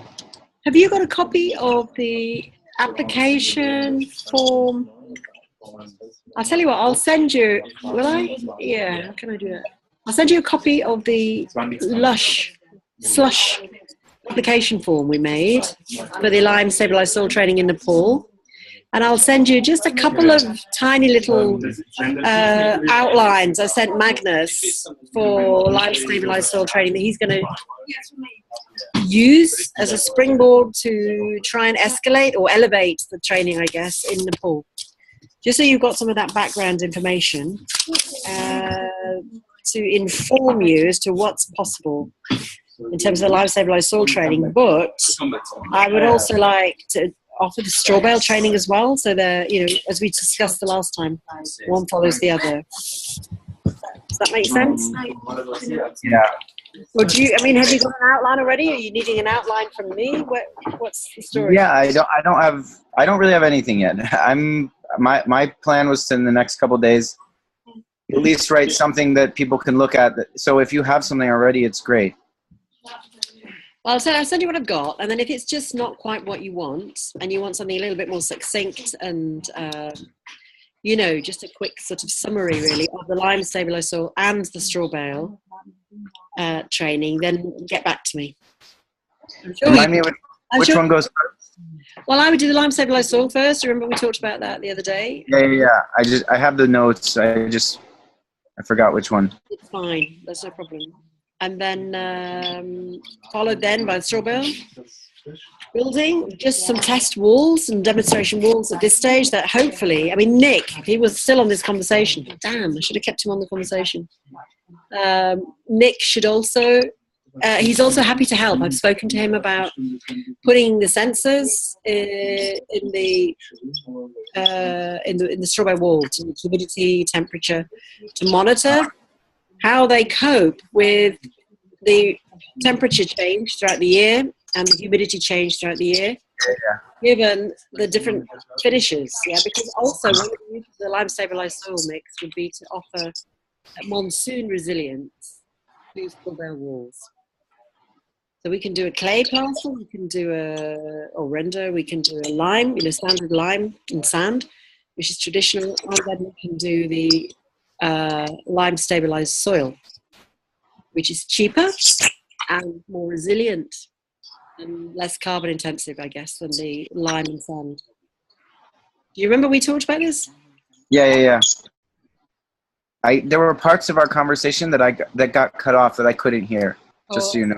So It wasn't a complete call for me. Like, there were pieces missing. I was looking at Carolyn's notes. All right. Let me just, I'll try and summarize my understanding. Yeah, I have the notes. I have Carolyn's X-Mind notes, mind map here. Okay. Yeah. My understanding really was fairly straightforward, which was offering the Lyme stabilized soil training, kind of amalgamating what we would normally call level 1 and 2. So you're dealing with local soils and stabilizing local soils for building, and the building elements would involve foundations with this mix, would involve all the walling material, whether it was blocks, compressed earth blocks, rammed earth, cob, whatever, plinth wall, mortars, plasters, renders, subfloor, floor screed, and beyond, actually. But and then the what we'd call level 2 is more kind of water engineering. That's more water containers, septic tanks, the stuff that Jay's going to be doing in wet landscaping, etc. So we're going to try and bring in both of those in one training course. We're actually going to try and do that in 10 days in Nepal. Then further down the line, For both of them together, level 1 and 2. Yeah, in 10 days. That's right. We're going to try and do that. Have a good swim. And then that was going to then be followed by, I don't know, really, I think what I would like out of the straw bale building training at the moment would be something very basic, because we're not ready to build a house. Sabrina's she's not there yet. I would rather not do something big just for the sake of it in Sacred Groves. I'd rather it was a real building. But so at this stage, just to prove, I suppose, proof of concept, really, prove the durability, prove its behavior and performance in that specific, in the challenges of the specific climate of that region. You've got the monsoon, you've got several months of the year that are super hot and super high humidity. I know there's going to be, well, I'm pretty certain there'll be no problem with that, but I'd like to prove it. I know that Sep Tamera Meeting of Earth Institute did do a small straw bale wall underneath an earth dome, 2 courses high, a couple of years ago, maybe 3 years ago now, and they, as to my knowledge, are performing really fine. So I don't have any issues, particularly, I don't think, in terms of durability and insect damage, because they are holding up. So if we can do this in Sacred Groves, that gives them great visibility, and they can be a living experiment at the same time. So we can watch and compare how the different finishes perform. So your idea to do it at Sacred Grove? Yeah, I think so. The straw bale walls, the demonstration walls. That seems to me the perfect place. It's an experimental place. They can be monitored. All the architects who come and I don't know, do whatever it is they do at Sacred Groves, they get exposure to natural materials use anyway. They can see the experiment, they can learn about it, they can watch it, they can see the monitoring of it and the performance. They can then know that further in December 2017, they can come back and partake in a straw bale building course, which hopefully can utilize fully the results of the lime stabilized soil training. So Serena's house, if that's the training vehicle in December 2017, hopefully would benefit from a foundation system, plinth wall system, mortars, renders, plasters, maybe subfloor, maybe floor screed, all based on lime stabilized local soil to remain flood resilient, because I know it floods in Oroville as well, and monsoon resilient. That's the idea. That's a marrying up of this first piece of work with the full training course, I guess, straw bale building in December 2017. Great.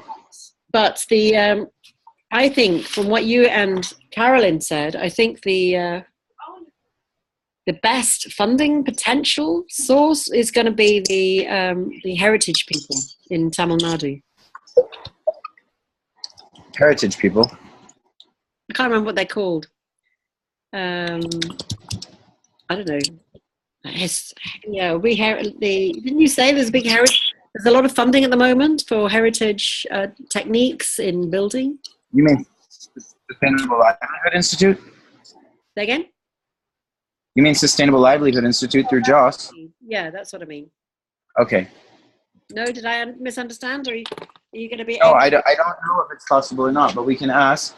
And I think we should just ask about the others and see what's needed. I mean, we still need a funding total, like how much it might cost, which Carolyn and I guess need to calculate. The first thing we need to do before any of this is we need dates, possible dates, and then we need to propose it to others. I want to have a proposal that is something we can say, here's what we're offering, and then see if they say yes. And if they say yes, then we proceed. Okay. Well, what I want is to write an email in the next days that I can send off to Mita, Manu, and the Earth Institute and JOS for SLI to say, here's what we're thinking about these dates, and do you say yes for this December and January?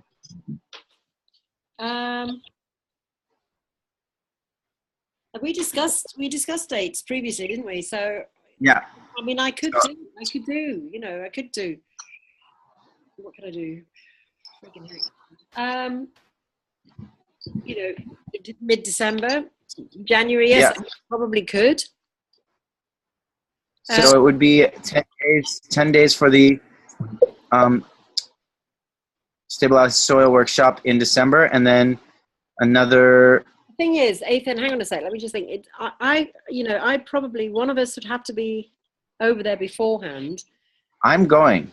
To get everything prepared, Right. The work in Nepal, the training course in Nepal. I've been lucky enough to get Hands, this organisation I worked with in Pakistan, to donate, if you like, gift. That one of the lead guys, we trained 2 guys who held the project, the monitoring and mentoring and the refresher training and all this. We trained them up, and the lead guy, Gazafi, is in Nepal at the moment helping the 2 hosts of the training to get everything prepared. They're actually doing some sample mixes in advance. Now, to be honest, that would be fantastic, but that's more funding. And I have no idea. I thought it would be cheaper to get Gazafi there, flight-wise, from Pakistan than us lot, to do some preparatory work. I mean, I know I'm throwing a curved ball in here. I have no idea if something like that would be useful. Bring him to Oroville. Yeah, absolutely. That'd be great. Okay, that makes sense. Would be amazing. Yeah. He did the preparatory work in advance, that of the training. That would be the best possible platform for the training. This is why I think we can do it just about in 10 days, because we will already be able to look at trial samples that have already been made. We can, so it gives us a fantastic springboard for the training. If there was a chance of doing that in advance of the training, wow, that should be happening soon. How much time? Well, soon, really, because how it works, line takes time, okay? So, for instance, Gazafi's doing it now in late September, and it's just on the edge of what's possible. So everything he finishes now has to cure for something in the region of 28 days, so you're close to a month. By cure, I just mean keep it shaded and keep it damp. It mustn't dry too. So if we do it in December, we then put some of the trial samples in buckets of water. It's all completely properly documented and everything. Just to watch what happens, so we can test and assess, the mixes, really, to select the right mix. So if we tested a couple of different local soils and the lime, and we made these tests, it's great, because then by the time of the training, we have this already. Now, it takes somebody to go, yeah, we have the funding to do that.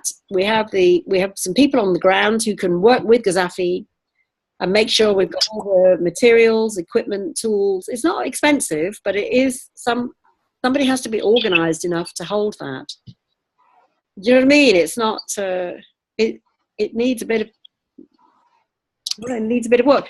If we didn't have Gazafi going in, or the equivalent of that happening before the training, when we would do all of that during the training course, in which case, really, we could do with having, a second, us coming back a second time, or me coming back a second time. See the results and build on those results. Well, if you did it in early December. Yeah, we wouldn't have any results for another. And in mid-January, you could do it, right? You mean say that if I went out twice, you mean? If we did the test, if we did the initial in early December. Yeah. And then you could do it in January. I mean, I like the idea of bringing this guy, if it's possible. I mean, that would be part of the funding proposal, so that he could go and prepare. I mean, if you and that's what's needed, then he should go there if he's able to do that. I mean, so this proposal also needs to go to him to see if he can do it, right? Well, he would really be up for it. Great. Okay. I mean, ideally, him and his colleague Hakeem, 2 of them would be fantastic. Would be really super fantastic. But Gazafi could do it on his own, even though I think 2 would be great. The only issue, the potential question mark issue, is they would be coming from Pakistan. So there's always a political question mark, between Pakistani and India. That's right. So I don't know if there would be some issue there with That's visa. not a good time. Oh shit. Yeah, I mean Pakistan and India. Never a good time. Like, Pakistan and India. You know, it yeah. is an issue. Okay, well, I don't know. I mean, maybe they can get. I don't know how These, volatile it is at the moment. I don't know how easy it is for Indians or Pakistanis to get visas for Pakistanis to get a visa for India. I have no idea. No, I don't know either. I suspect there might be a problem there. It's definitely worth trying. It's definitely worth looking at that situation, not starting from the point of view that this is not going to be possible, because it might be possible. I just don't really know what's involved. I haven't tried it.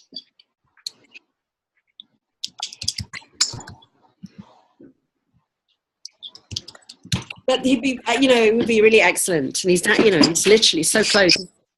Where he lives is across, you know, well, the border is there, isn't it? They're just, anyway. It would be great. It would be just great.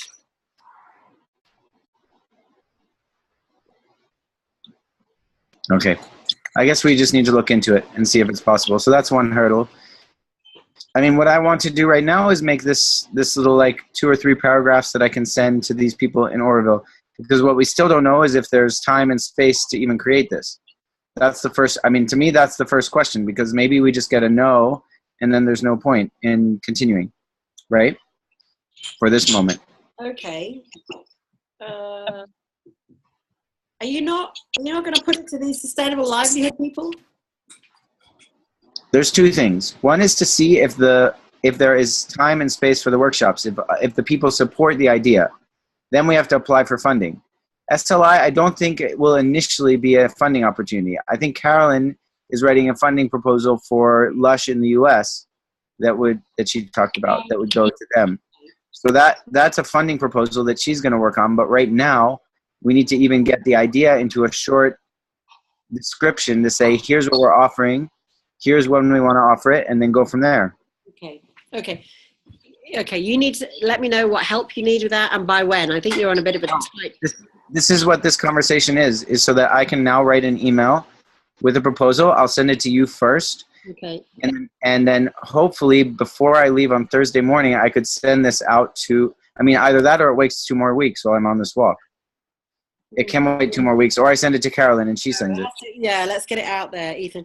Yeah. Just, you know, I did go out, as you know, in January, and I spoke with, you know, Sep Tamera Meeting and his partner of the Earth Institute and Sacred Groves, met Meta.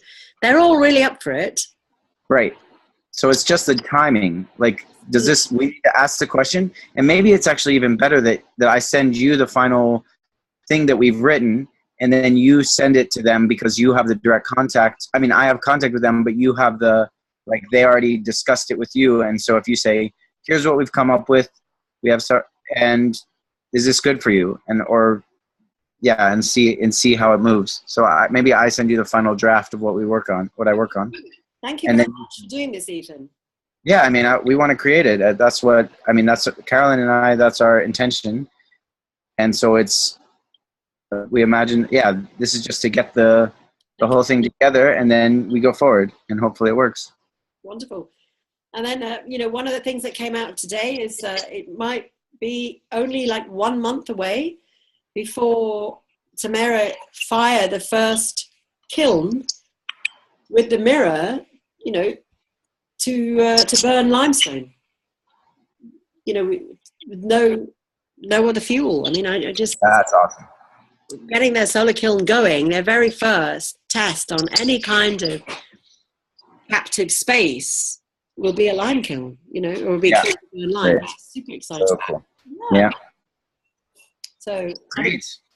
The other, okay. Send me the proposal and I'll tweak it and get it back. Yeah, I'll send you what I write. I'll send it to you and Carolyn, and then we'll send it back and forth probably 1 or 2 times. Make the changes needed. Put the right precise, you know, get a precise. At least a precise range of dates, and then ideally send it off in the next few days and get feedback from. Yeah, and then assuming we get a yes, then we start going for funding. And also, I mean, I guess the next thing, I mean, I don't have this contact. Can you send an email to Gaddafi and see what he says about the possibility, or at least ask him if he knows he can get a Indian visa? Yeah. I'll ask him to find out. Okay, fair enough. If he's in Nepal, he'd have to apply at the Indian embassy in Kathmandu. No, he'll be going back to Pakistan before then. He's Okay, actually he's really busy. Okay. I need the permission of Hans to release him yet again. But if there's funding to pay Hans something, Yeah. release, oh my God, you know.